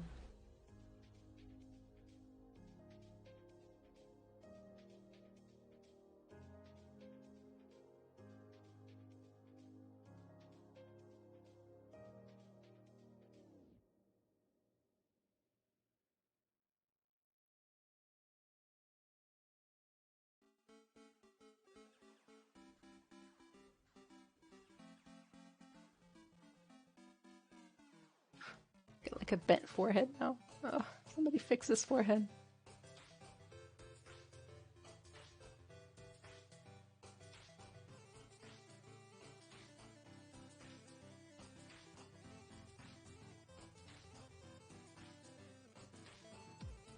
I don't get make me still. Can you rephrase it? Demon Lord strong. I am a little bit Demon Lordy already, so. But not as far as skill set in art. Just lifestyle.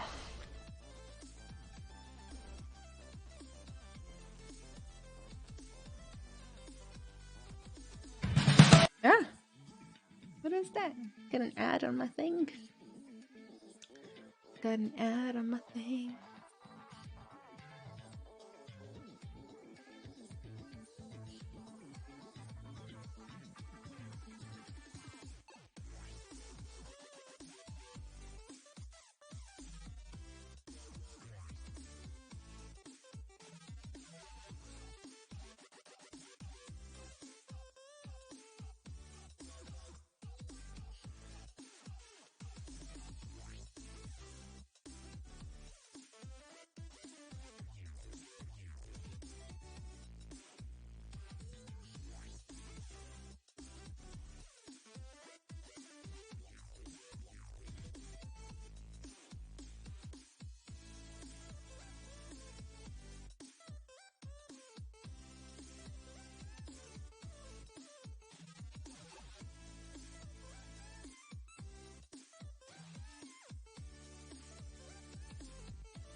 Almost ready for a paint job. You guys know how I am at this point. Those of you who have watched the stream before. Like, I get a little over eager to paint the models before they're ready. So let's paint the eyes. I'll make a compromise with myself and paint the eyes first. We're gonna just go for like a grayish brown. Oh, that's nice. Very muted. Darker.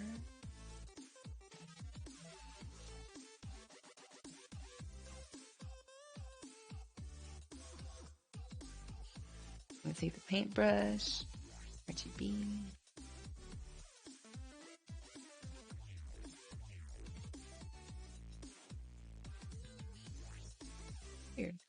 Something a little funky going on with the colors here.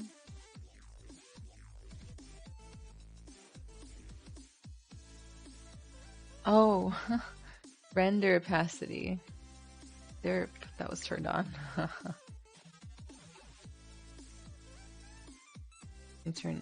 ahead and color this white for now.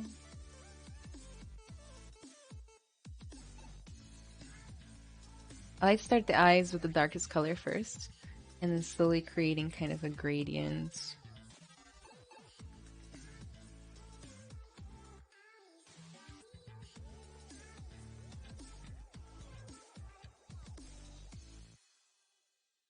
Oh, catching a little weirdness.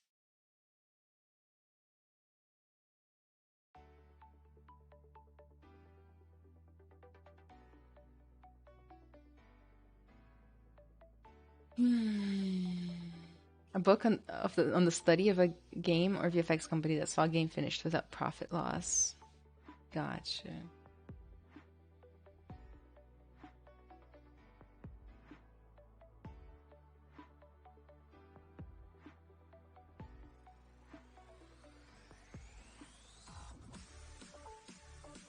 I'm gonna take off my lazy mouse.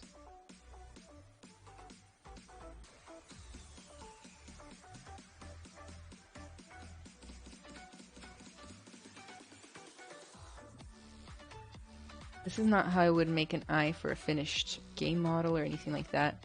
This is literally just to like kind of fake it a little bit for the sculpt.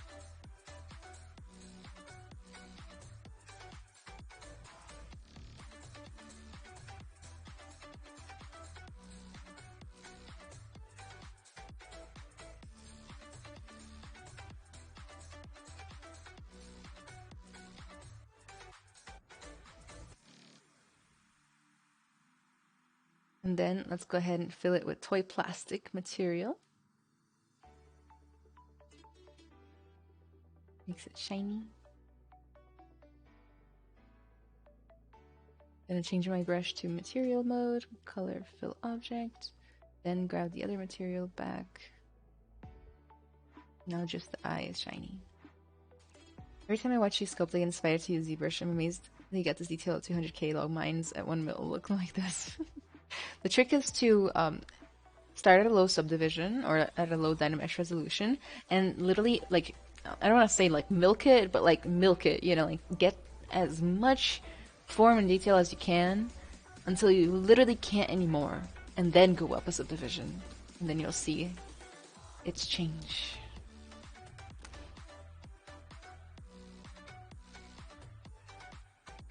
Hello Anna, how are you? I'm good, how are you? Hyper-realistic. I would not say this is hyper-realistic. Can I name it? Yeah, depends on the name. You can give it a shot. So I'm gonna start painting it. Are you ready for that? So let's go to the hippo itself. Try to match this like skin-ish color. It's like a... I'm gonna go a little bit less saturated.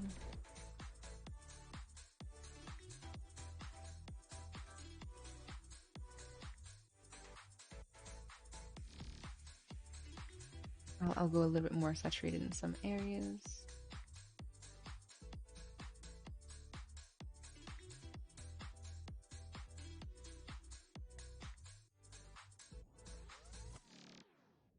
Maybe I can change my alpha, make it a little more interesting.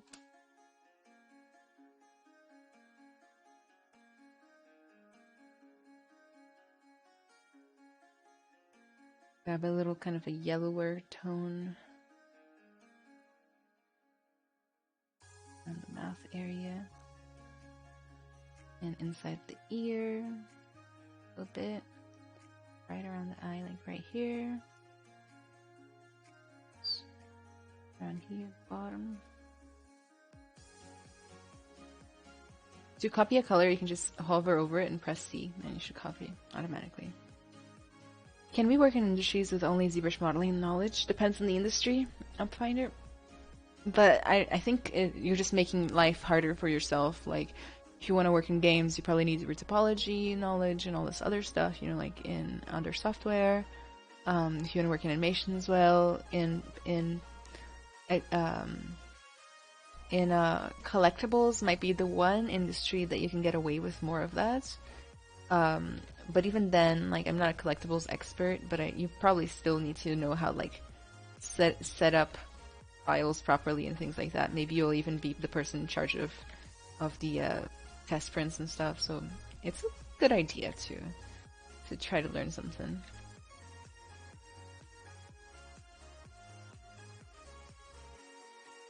Maybe a spray instead.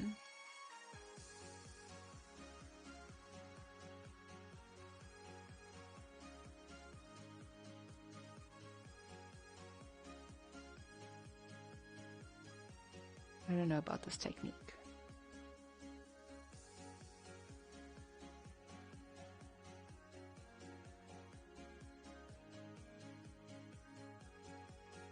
Maybe I should have done an underpainting first before the spray. Let's undo that.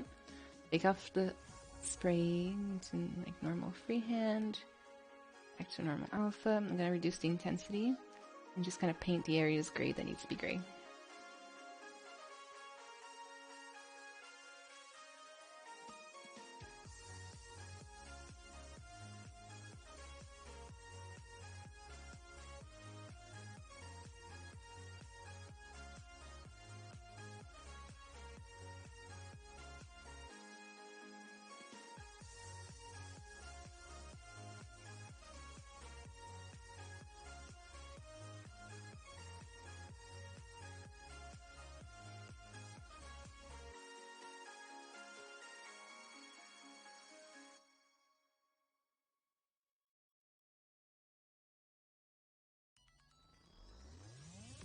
We have a goat the next session. I would love to see that. I've done like 15 goats so far.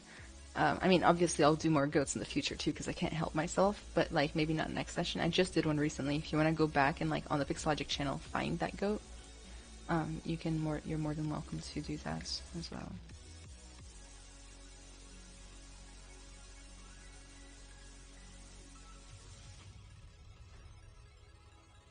I do a lot of goats. I just love modeling a good goat. Good goat.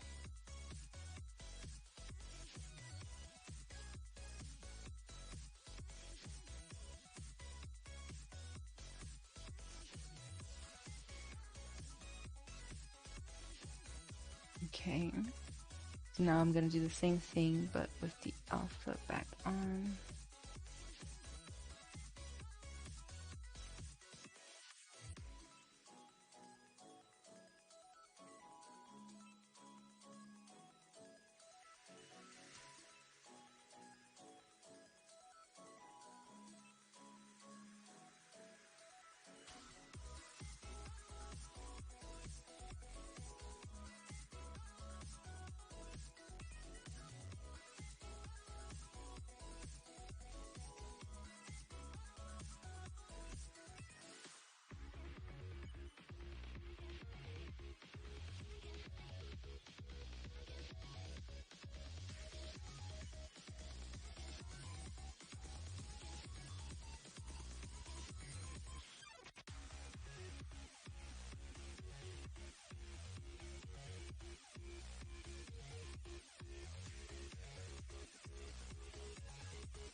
Are you in the ZBSO? What does that mean?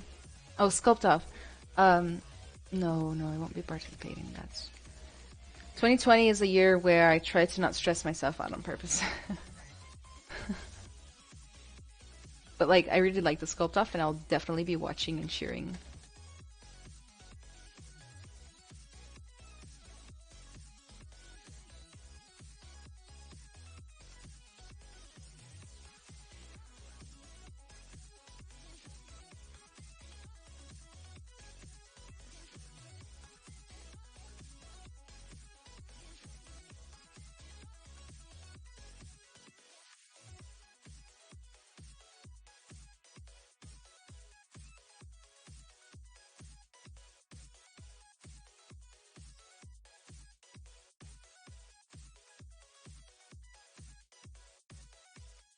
Make my PureF board a little smaller, just like taking up the whole screen.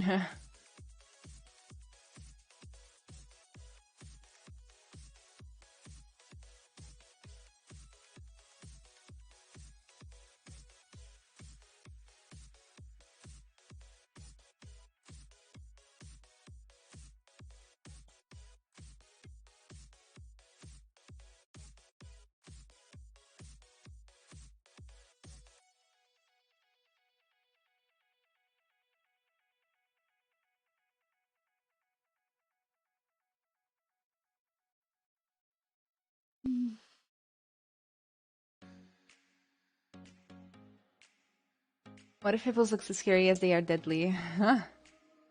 Find that goat. Yes, I did know they are the most dangerous animals, considered at least.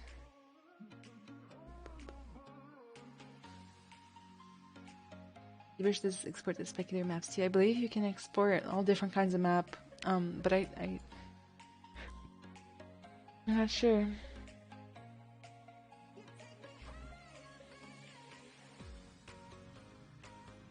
Did I get to work with 3D scans? A few times.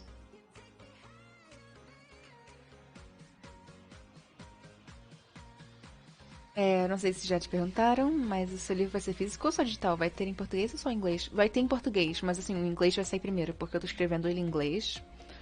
E depois eu vou ter que traduzir, eu vou ter que arranjar alguém pra traduzir. Então, dependendo de como isso for, sabe? O preço da tradução, se eu vou ter que traduzir sozinha ou não, coisa assim. Eu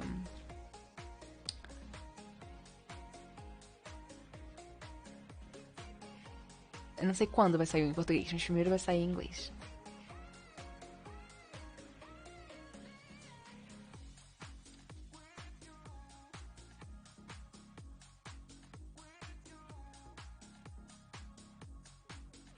I see you guys want to find my Instagram, so let me post my links. If you want to, you can follow me on social media. I just posted my links. It's the best way to get a hold of me. If you want to send me a DM, ask me a question, whatever, ask for advice. It's the best way, okay? You can also keep up to date with my artwork, my tutorials that are currently coming out. You know, 3 of them just came out. The 4th one will come out eventually. It's also the best way to keep up to date with my schedule, my streaming schedule, and all this other stuff. And I also put the link for my Discord, which is like a cool free online server where a bunch of 3D artists from all over the industry hang out. We share tips, tricks, tutorials, resources. You can show off your work. You can get feedback on your work if you want to. You can give feedback on people's work. It's actually really neat and really cool. Great place to network.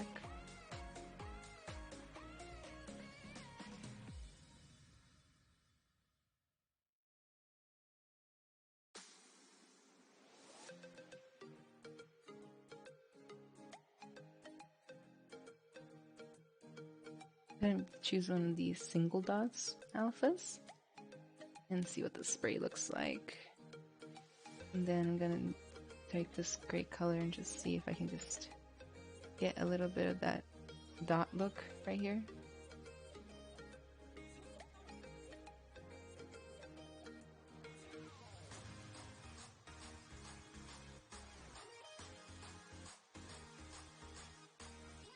Kind of have the base color done. We can always, of course, real fast, I'm going to change the material to have a little bit more speck.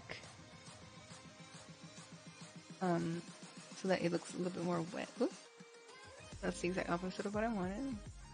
There. And then I'm going to change the colors a little bit by going to poly paints. Adjust colors, and I can just make the saturation a little higher. Nothing too crazy.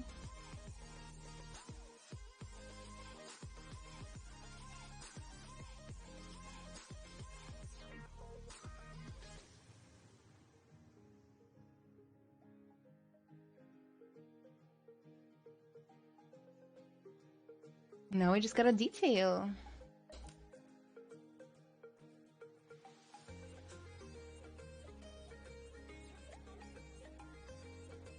We bake the material with texture for other software. You can definitely bake the textures for other software, yes. In ZBrush.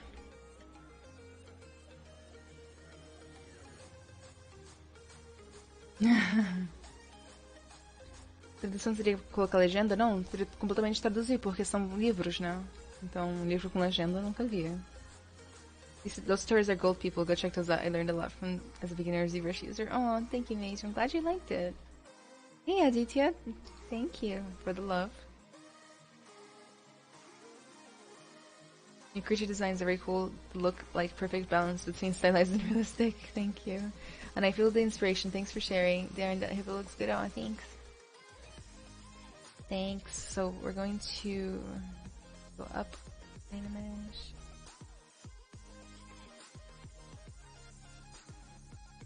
And start like detailing, organizing some stuff.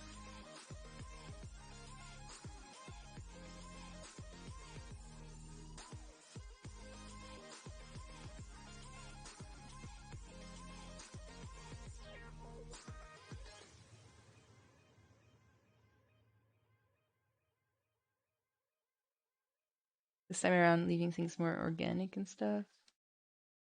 I'm gonna flatten up this top lid just a bit. A little pinch brush. Sounds like the neighbor's house on top is about to fall on me.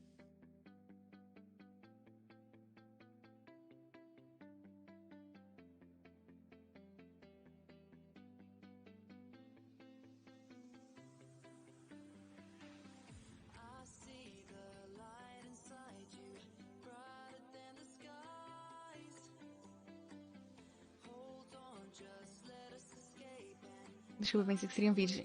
No futuro terão vídeos também. Não do livro, mas outros vídeos. E esses são mais complicados, né? Eu não sei o que eu vou fazer sobre a língua. Realmente não sei.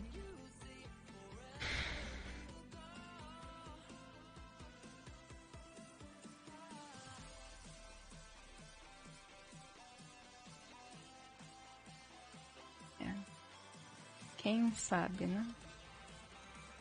Eu preciso de ajuda. Eu sempre acho, né? Eu preciso de ajuda, mas eu pelo menos recentemente, tipo, eu não tô ainda no nível que eu tô podendo pagar as galera, sabe, pra traduzir pra mim, coisa assim.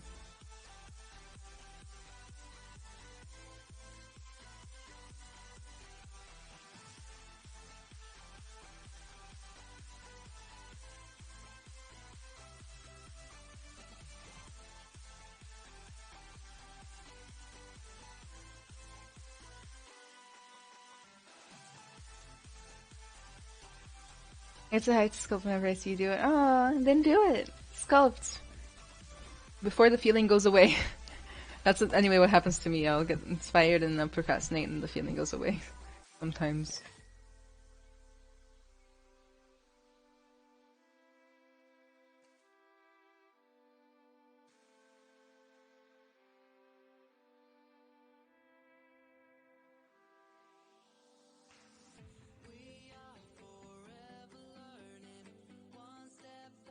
I'm gonna start adding some layers here. I'm gonna call this one surface noise. Gonna go to surface noise. If I can find it.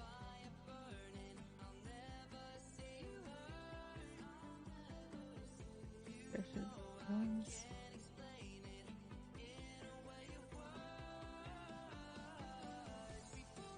Add a little skin noise to this little guy here. I think the noise needs to be a little bigger, huh?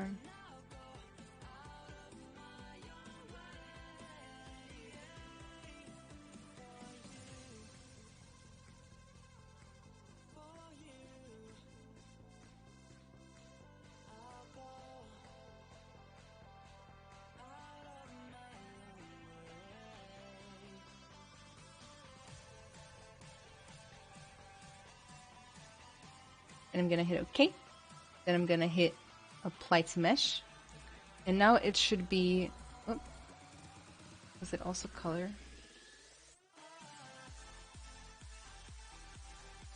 Let's do that again. Noise. Was I also applying colors? Yes. How do I stop that? Zero color blend might do the trick. Find the scale again that I want. I don't remember what it was anymore. Let's just leave it like this. Apply to mesh. And now it's inside this layer. But I don't want that noise to be applied everywhere the same. Especially not in the eyelid area. So I'm going to turn off that layer. And I'm going to go to Morph Target. And I'm going to say Store for Morph Target. Then I'm going to go to the layers. Turn that on. Edit it. And I'm going to take the Morph Target brush. And I'm going to make it weaker, and then I'm going to just kind of brush it in places that I don't want too much skin texture right now. Which is, I literally think, just around the ears and eyes. Okay, that's fine. So then I'm going to turn off this layer and do it again, but bigger. Surface. I can never find the surface button here, ever.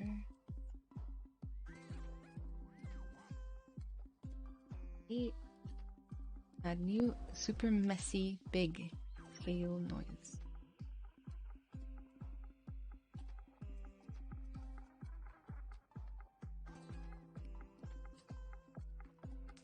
Make sure that color band is at 0. And I'm gonna say okay. Then I'm gonna say apply.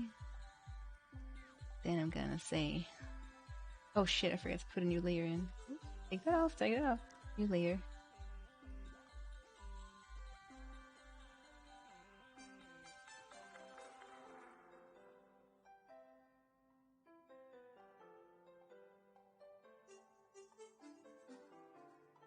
Do it all again.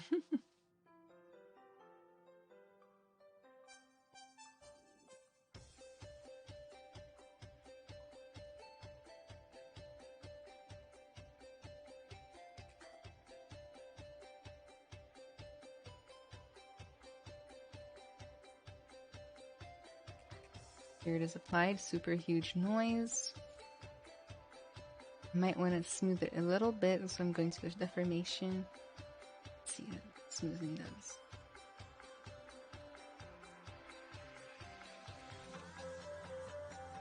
Like that. Then I'm going to do the same thing, turn off that layer.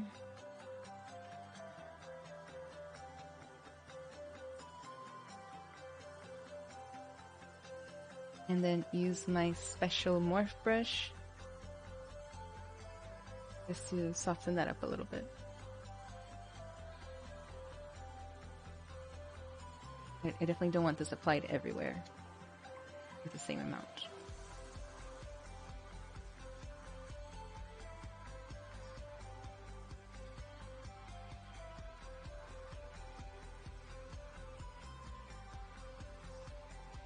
You know, let's try both layers turned on at the same time. And all that does is like basically does big breakups to the little surface details we had added. I think this one needs to get reduced around the eye area.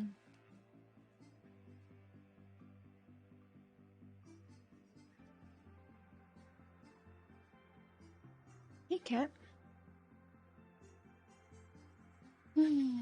She really made a hippo out of thin air. Se quiser me mandar alguma coisa e ver se você gosta do jeito que eu traduzo, eu posso tentar ajudar. Ah, Alex, sim, eu adoraria. É, se você quiser me mandar uma mensagem no Discord, a gente pode conversar um pouco mais em detalhe.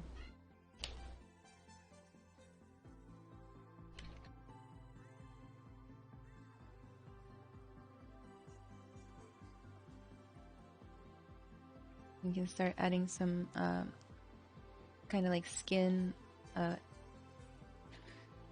how to put it, like skin flow.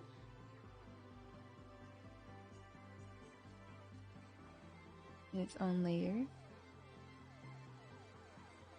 I think the alpha needs to be this one.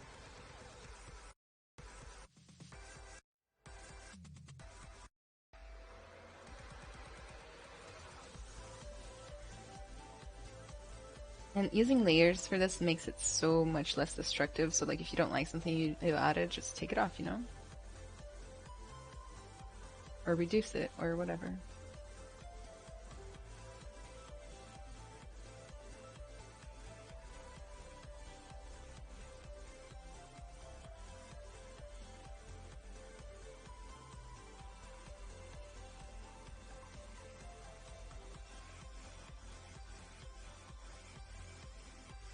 This one's a little strong, for example. It's a little repetitive, so we're going to totally reduce it really hard.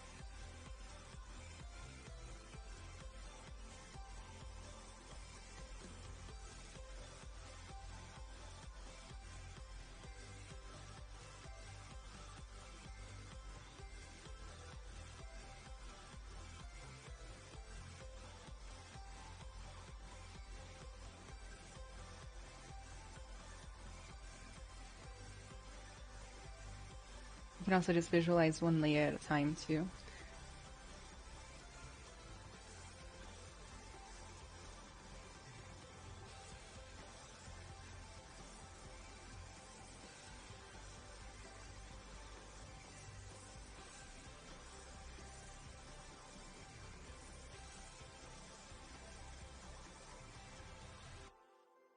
This is, of course, just a quick way to texture your speed sculpts. This is not how I texture normally. Or like the super final things, you know? For that, I go super carefully about everything.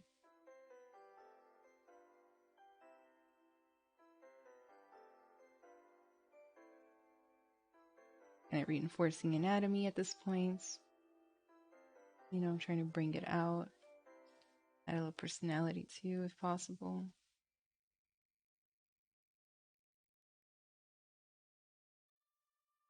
Sometimes you gotta go crisscross, and that does actually help look more skin-like.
Dá pra usar normal map pra fazer mais detalhes de pele, relevante pelo ZBrush.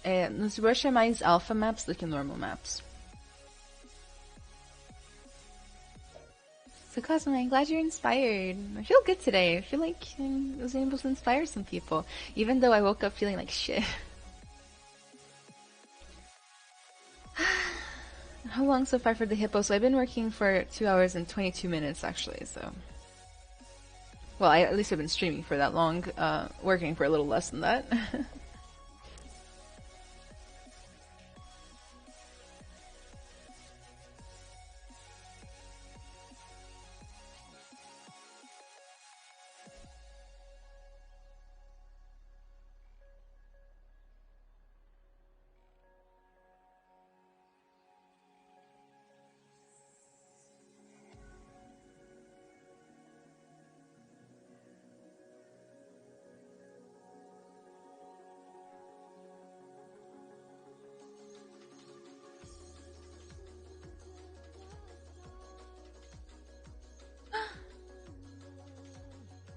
Oh no! I haven't saved, like, in a while. Okay, it's okay. Nothing we can't fix. ZBrush 2021.7. It's okay. Hopefully I didn't lose the texturing and the layers, but even if I did, like, you know, we can redo that in like 3 minutes. If I lost more than that, we're calling the stream done. A newer ZBrush? Okay. That's weird because I'm using what I thought was the latest. Let me scroll all the way to my quick saves. I might have lost all the detailing, but at least I didn't lose the color. First time I've gotten that particular error. Oh, I lost a lot more than I thought. Let me see if there's anything else I can do. There's no recovered object or documents or anything.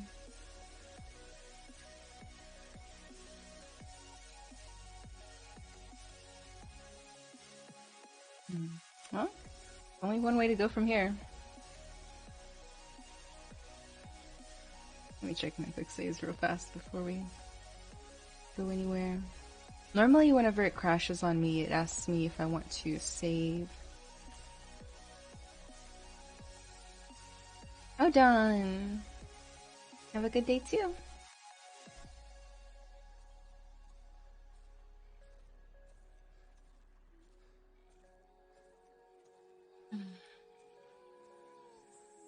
I'll do a little prayer. So how much have I lost? I don't think that much. Okay, let's speed run it then. How does that sound? Layer 1. I'm not even gonna rename them. We're gonna go to surface. The hardest part of speedrunning is not figuring out what the surface button is, right? Noise. And to 0. A little bit of noise. Scale around 3 or so. Okay. Fly. Okay, I think I need to go up a little bit.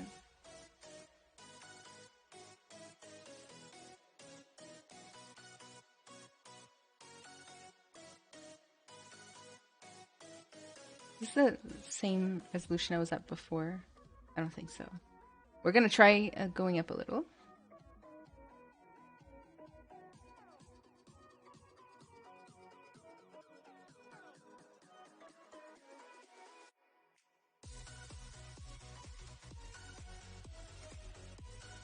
Pretty Hippo, thank you, Lizard and Materasu.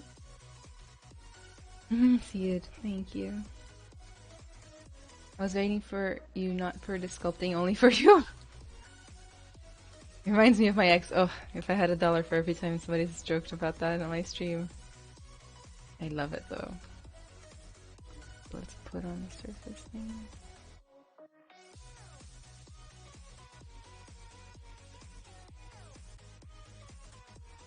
Color blend. We've got.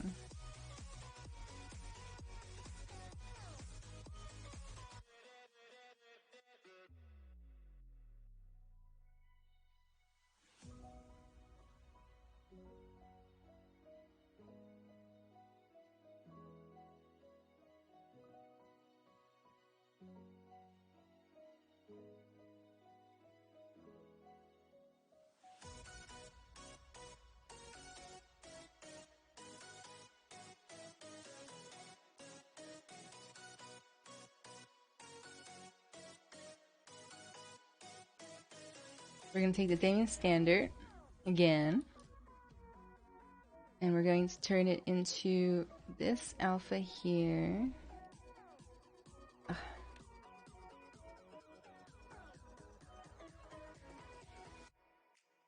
The one that's hidden. You know what? I'm just going to move this off screen. And we're going to just kind of take a moment and make it less intense and just kind of reinforce a lot of the anatomy.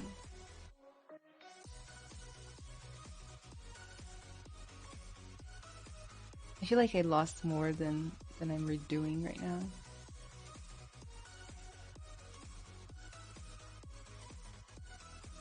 Material maximum, let's find out. Modifiers, specular, make it look a little more wet. At least to make myself feel better, yeah.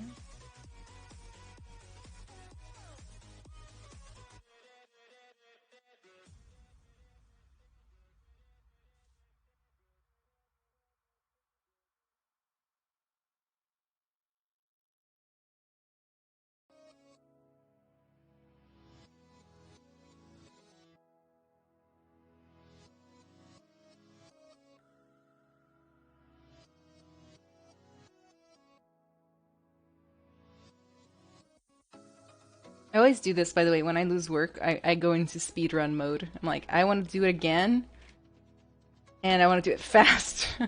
Faster than ever before.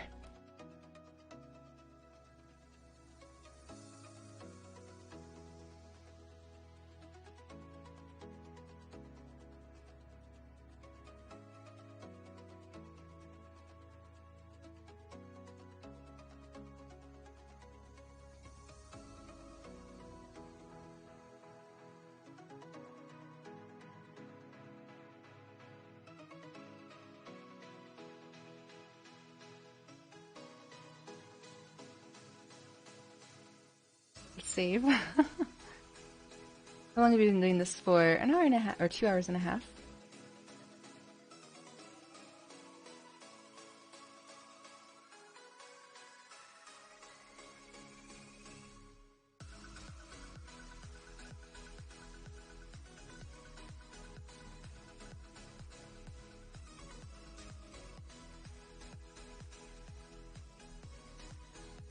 Well, chit-chatting with you guys, having a good time. Don't know about you guys, but I'm having a good time. Today's topics were really on fire. Use pen or mouse? I Wacom tablets.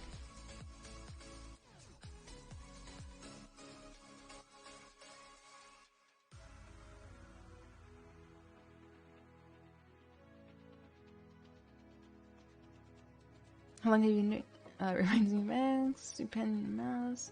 The updates to ZBrush have been a bit troublesome. Did you get 2.71 update with the fixes? I think this is 2.7, which is why maybe it crashed. Maybe I guess I wasn't aware of the new one, so I'll get that today.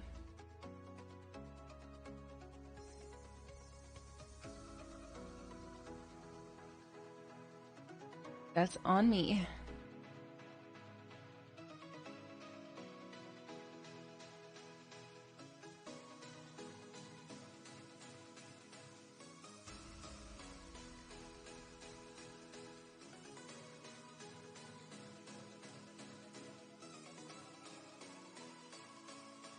Little crisscrossing is good.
I think I should have gone up more subdivisions after the crash.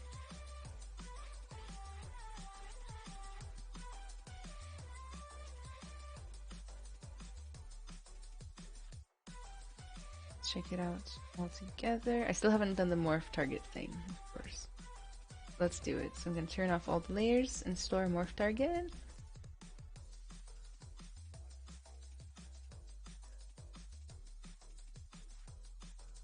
And I'm gonna edit the first one, take my little morph target and just fix out around. Oh, this is not the right brush.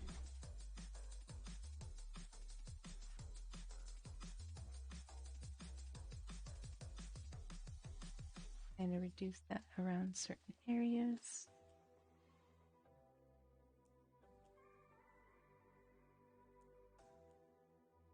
Then for the next one, it's even more important to get this one right. Forward. Gonna save. Now I'm traumatized, right? I'm a little scared. Around certain areas, we want to reduce the amount of bump.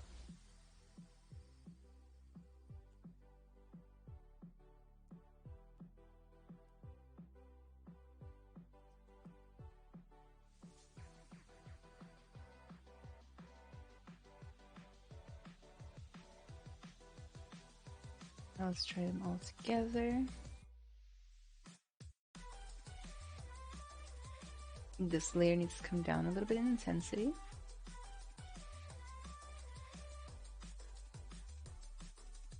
Oh, I forgot to do something with this layer, that's why. For this layer, I want to do a little smoothing deformer.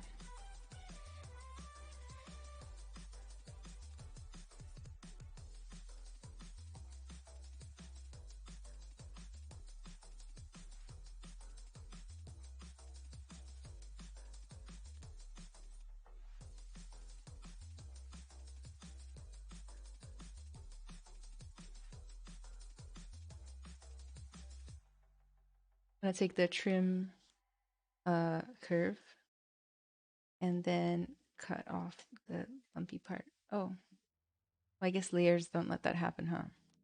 Well, I'll take the layers off at the end then.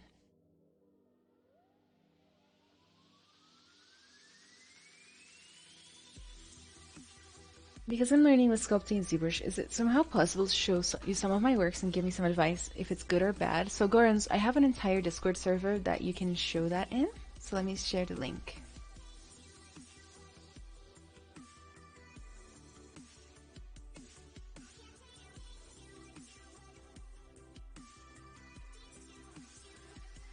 Those are my social media links, by the way, guys, if you want to follow me. Keep up to date with my artwork, my tutorials, my contents, my schedule, and all of that good stuff.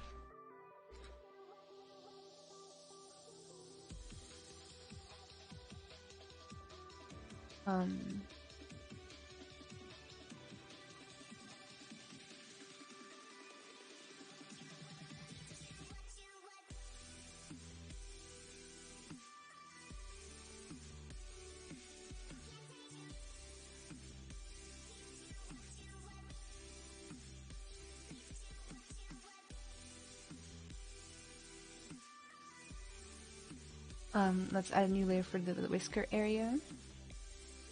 Got little, kind of like little holes.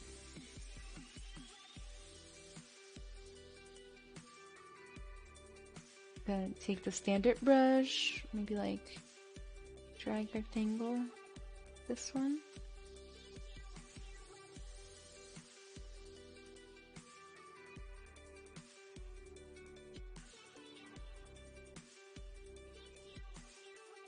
I kind of do it in order.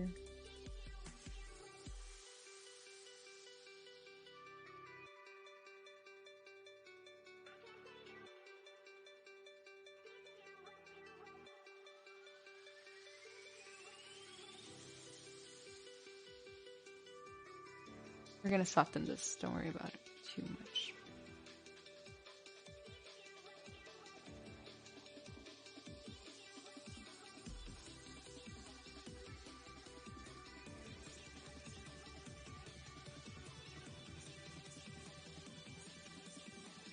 Then turn off all the other layers and do a little bit of smoothing. So deformation smooth.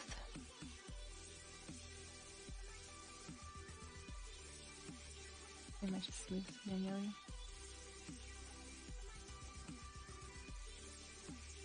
Too much smoothing.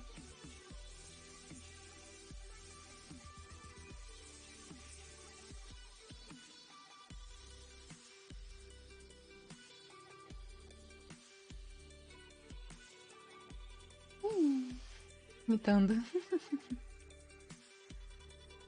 Hi Zumba. What color, when you color your sculpts, what brush settings do you use? So I just use the paintbrush with color. I actually did it earlier, so in case you want to go check it out. You have amazing skills. I think sculpting is more like meditation. You find yourself moving towards perfection more and more, and things just come to you naturally. Yeah, you think so?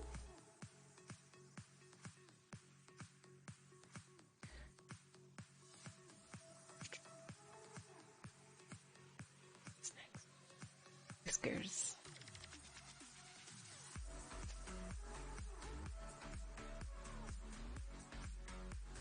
Let's see. Gonna try a few whiskers. I'm gonna just mask out the area that I want the whiskers to be in. Soften the mask a bit. Then I'm gonna go to fiber mesh.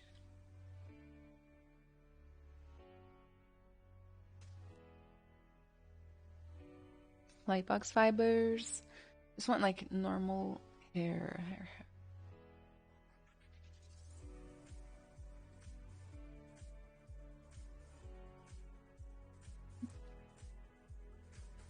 It's perfect. Wouldn't you agree? Who wants this on a t-shirt?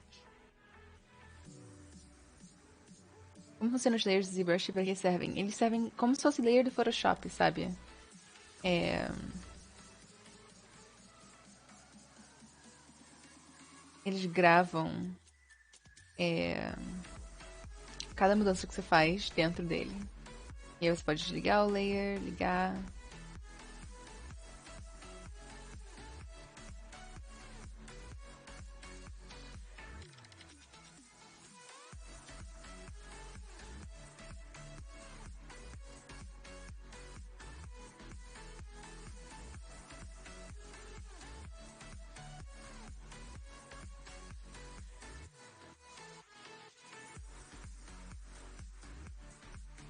I'm just changing a couple of parameters here.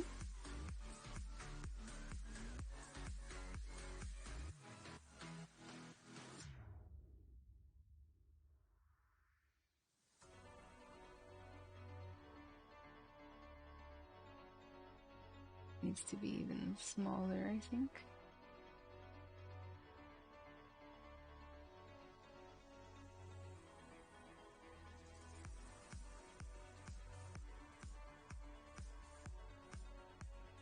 Not really clumping much, we'll have to mess with that.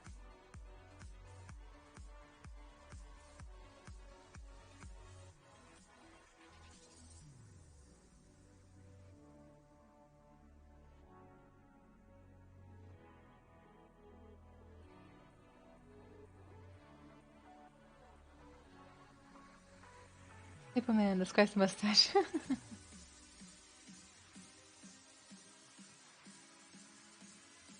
Também, Zumba, eu fiz um tutorial sobre layers, que tá aqui no YouTube do Pixologic, pra você ver com mais detalhe também.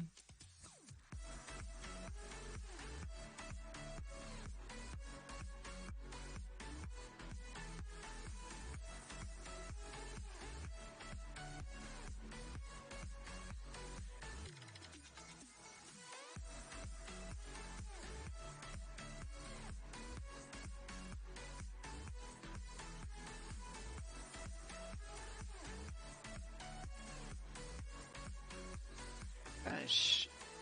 Where are the fiber mesh brushes? I think it's a groom brush, is what they're called.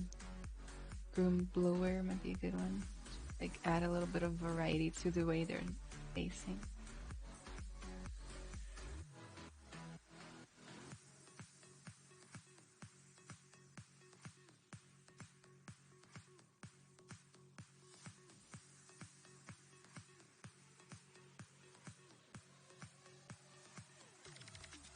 It's so short, so hard to...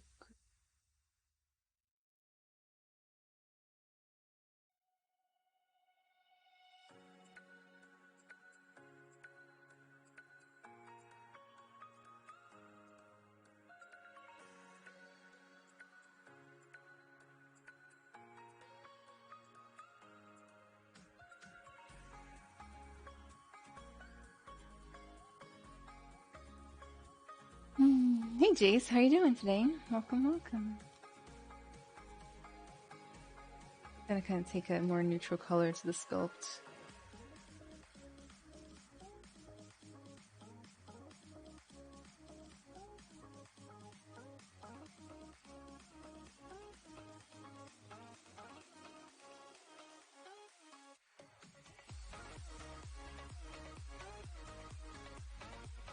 I have 15 minutes left on the stream, so if you guys have any questions or anything you want to talk about, please let me know before the stream is done. Should I send my sculpt and ZBrush tips and tricks? What does that mean? Oh, and yeah, send it in the whips and critiques.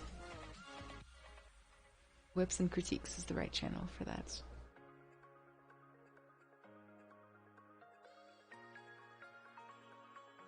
Flesh out the ear since we have an extra 15 minutes.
Gonna save and I'm gonna bake all layers.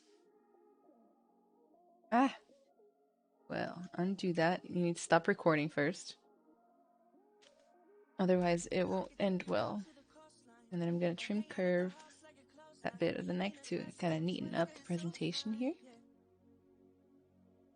And organize the ears from the front.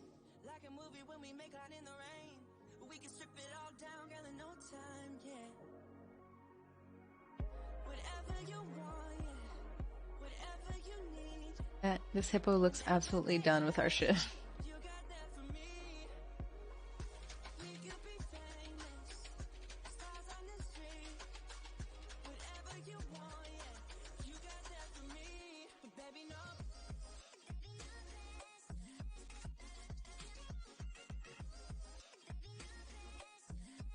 You do a quick BPR render before you go. Sure.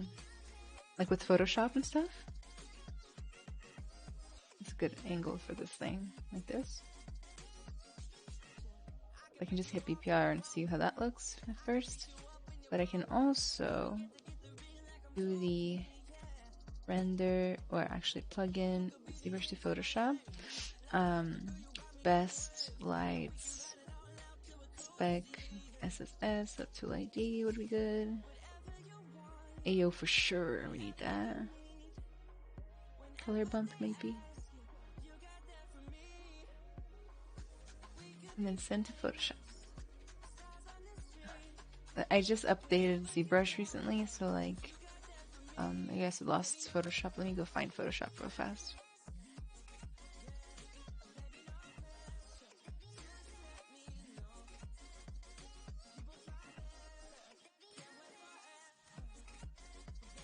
Really easy to find Adobe Creative Cloud, but not Photoshop. Ah, there we go.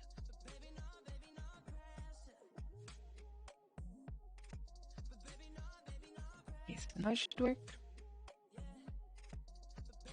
And we can just wait for it.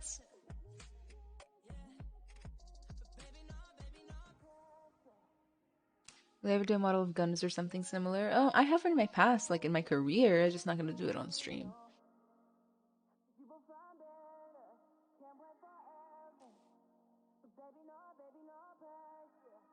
We just wait, and Photoshop's opening.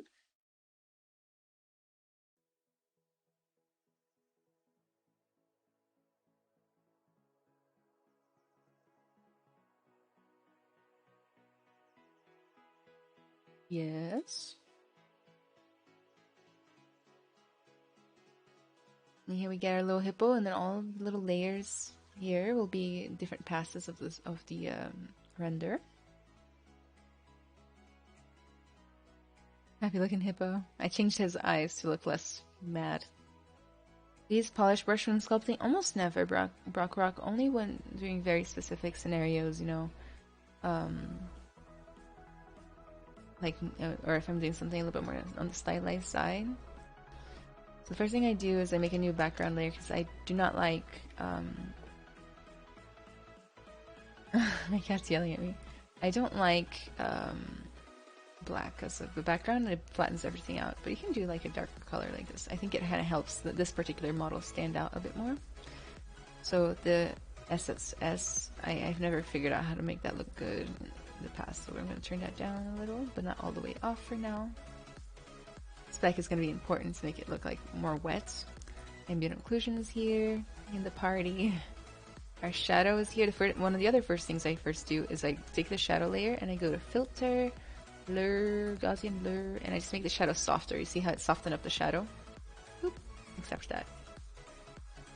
Right there. Then we can totally see the front light. See every light, a bunch of different lights are right here, depending on how you set them up. Mine are default. You can kind of check out how every light is in its own little layer. Hey, Sparkles.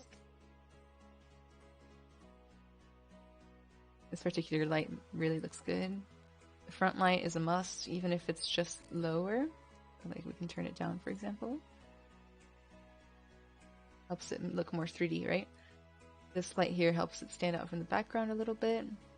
I like to duplicate the layers before I mess with them, and then like we can like colorize it, make it kind of blue or something.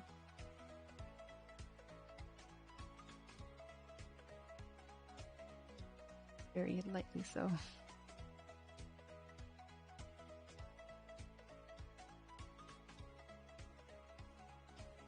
It's like a step above whites. If you want to, you can press like Control L on that, and if you drag this, it'll kind of like make the shadow less broad. It'll kind of like bring it in, but if you do too much, it'll look weird. You turn on a little bit of speck. I like to duplicate the speck level too, hide the original, and turn it down. It's good to have specular, like, you know, maybe everywhere if it's like kind of a wetter creature like this, but then like do another layer, make it pretty dramatic, and then you can have like wetness in some areas, like the nose, for example. So you can just add a layer mask here, paint it black, take the brush, make it like a softer brush, and then just paint it white in some areas. Oh, gotta switch colors. And there I am, making certain areas look a little bit more moist.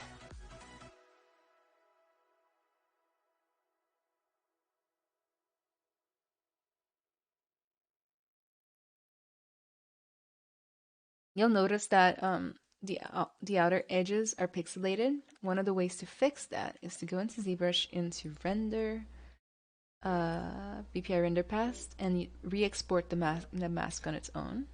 So I'm gonna do that. Let me just find the right folders. Let's go. Let me make a new folder for the Hippo.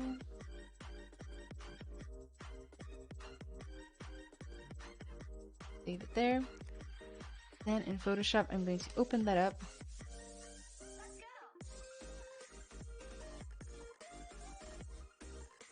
There's our mask. I'm going to copy it.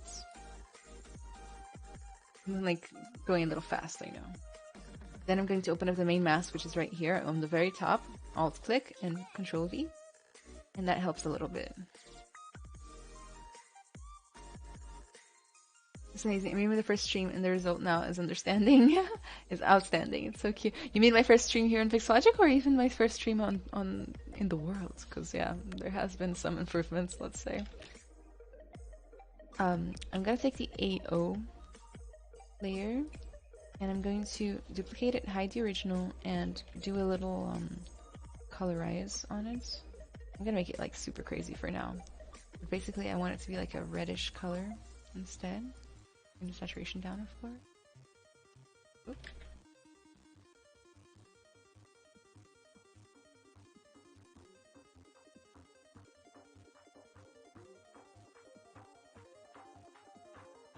Adding a little redness to it helps give it more life.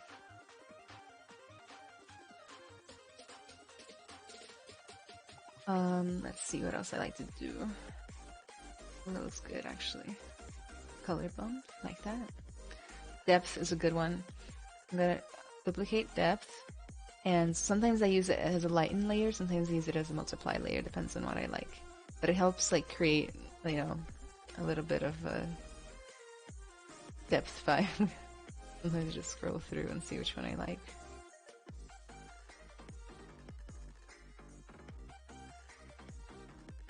Looking a little weird today though.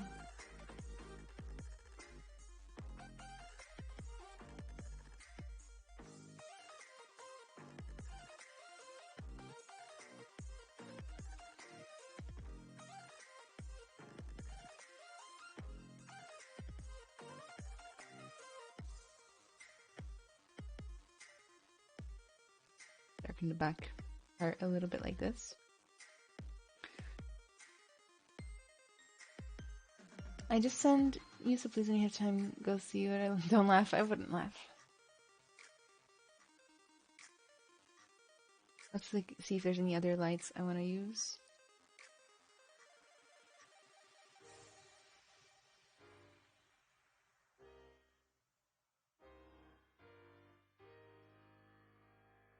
I think maybe the back top light could be a contestant.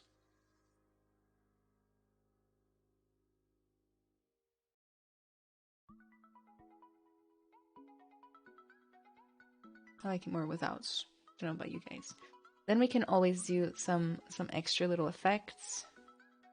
You know, such as oh, actually this is the wrong button. New levels layer where we can, like, you know, bring up the contrast or bring down the contrast if we want to. We can change the colors and stuff like that. What is it that I like doing?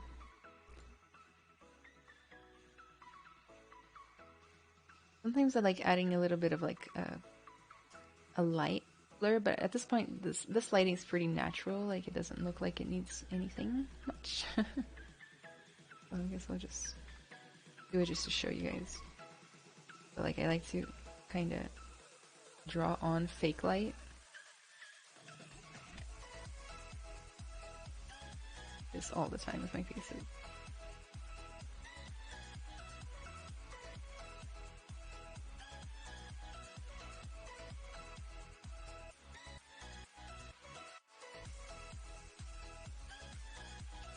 Nothing too crazy. And then I like to duplicate the layer and then like go crazy with the Gaussian blur.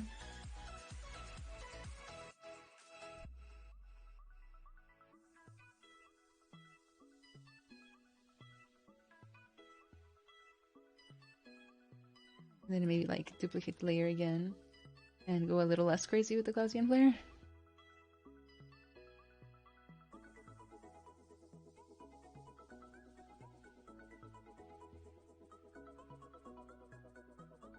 And I turn it way down and turn it to lighten green mode. Bring the layer itself down.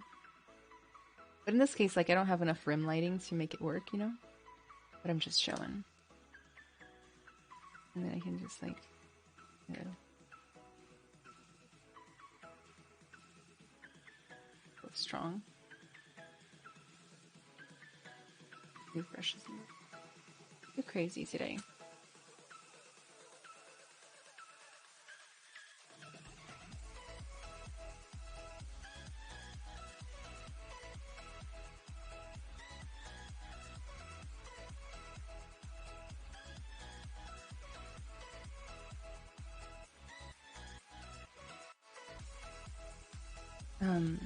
What else do I do? We could crop. I think that's a good thing.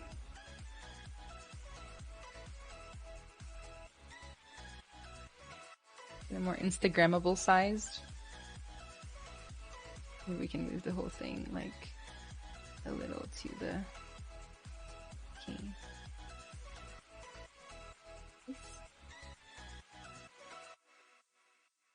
Accidentally have a missing piece right there. Actually, I'm gonna just undo all that. I'm not willing to deal with it right now.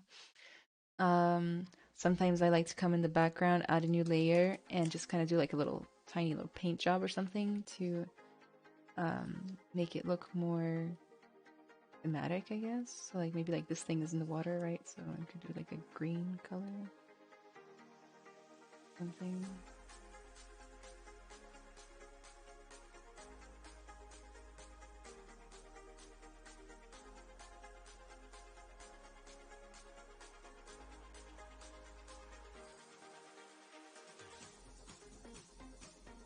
Like that. And then of course my favorite thing in the world, right? What would I need to just set up a better shortcut for Gaussian blur. Something like that, and then like turn it way down.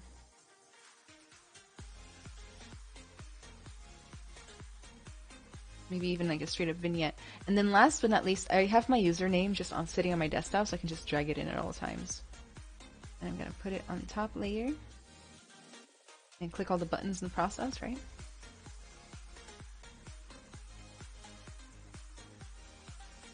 Boop, boop, boop. And then I can just put it somewhere.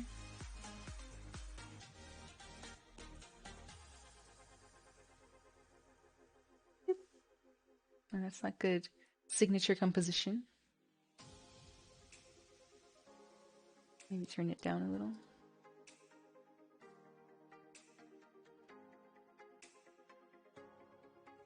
Maybe it's smaller. Putting the signature in is the hardest part.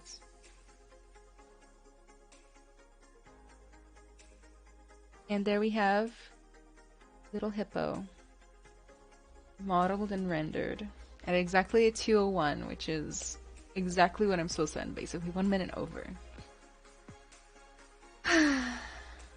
Guys, I have to go.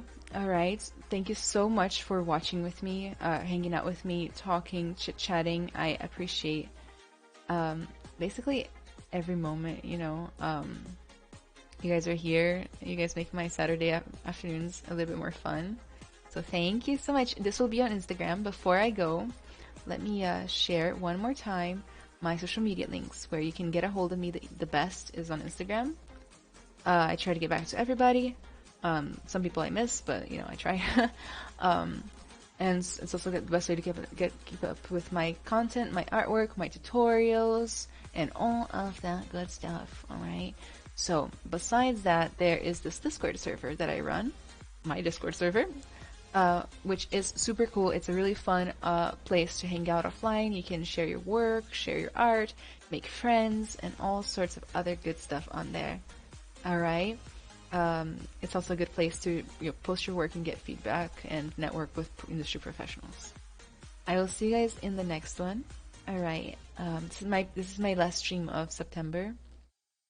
So I'll be back at the beginning of October. All right. Have a great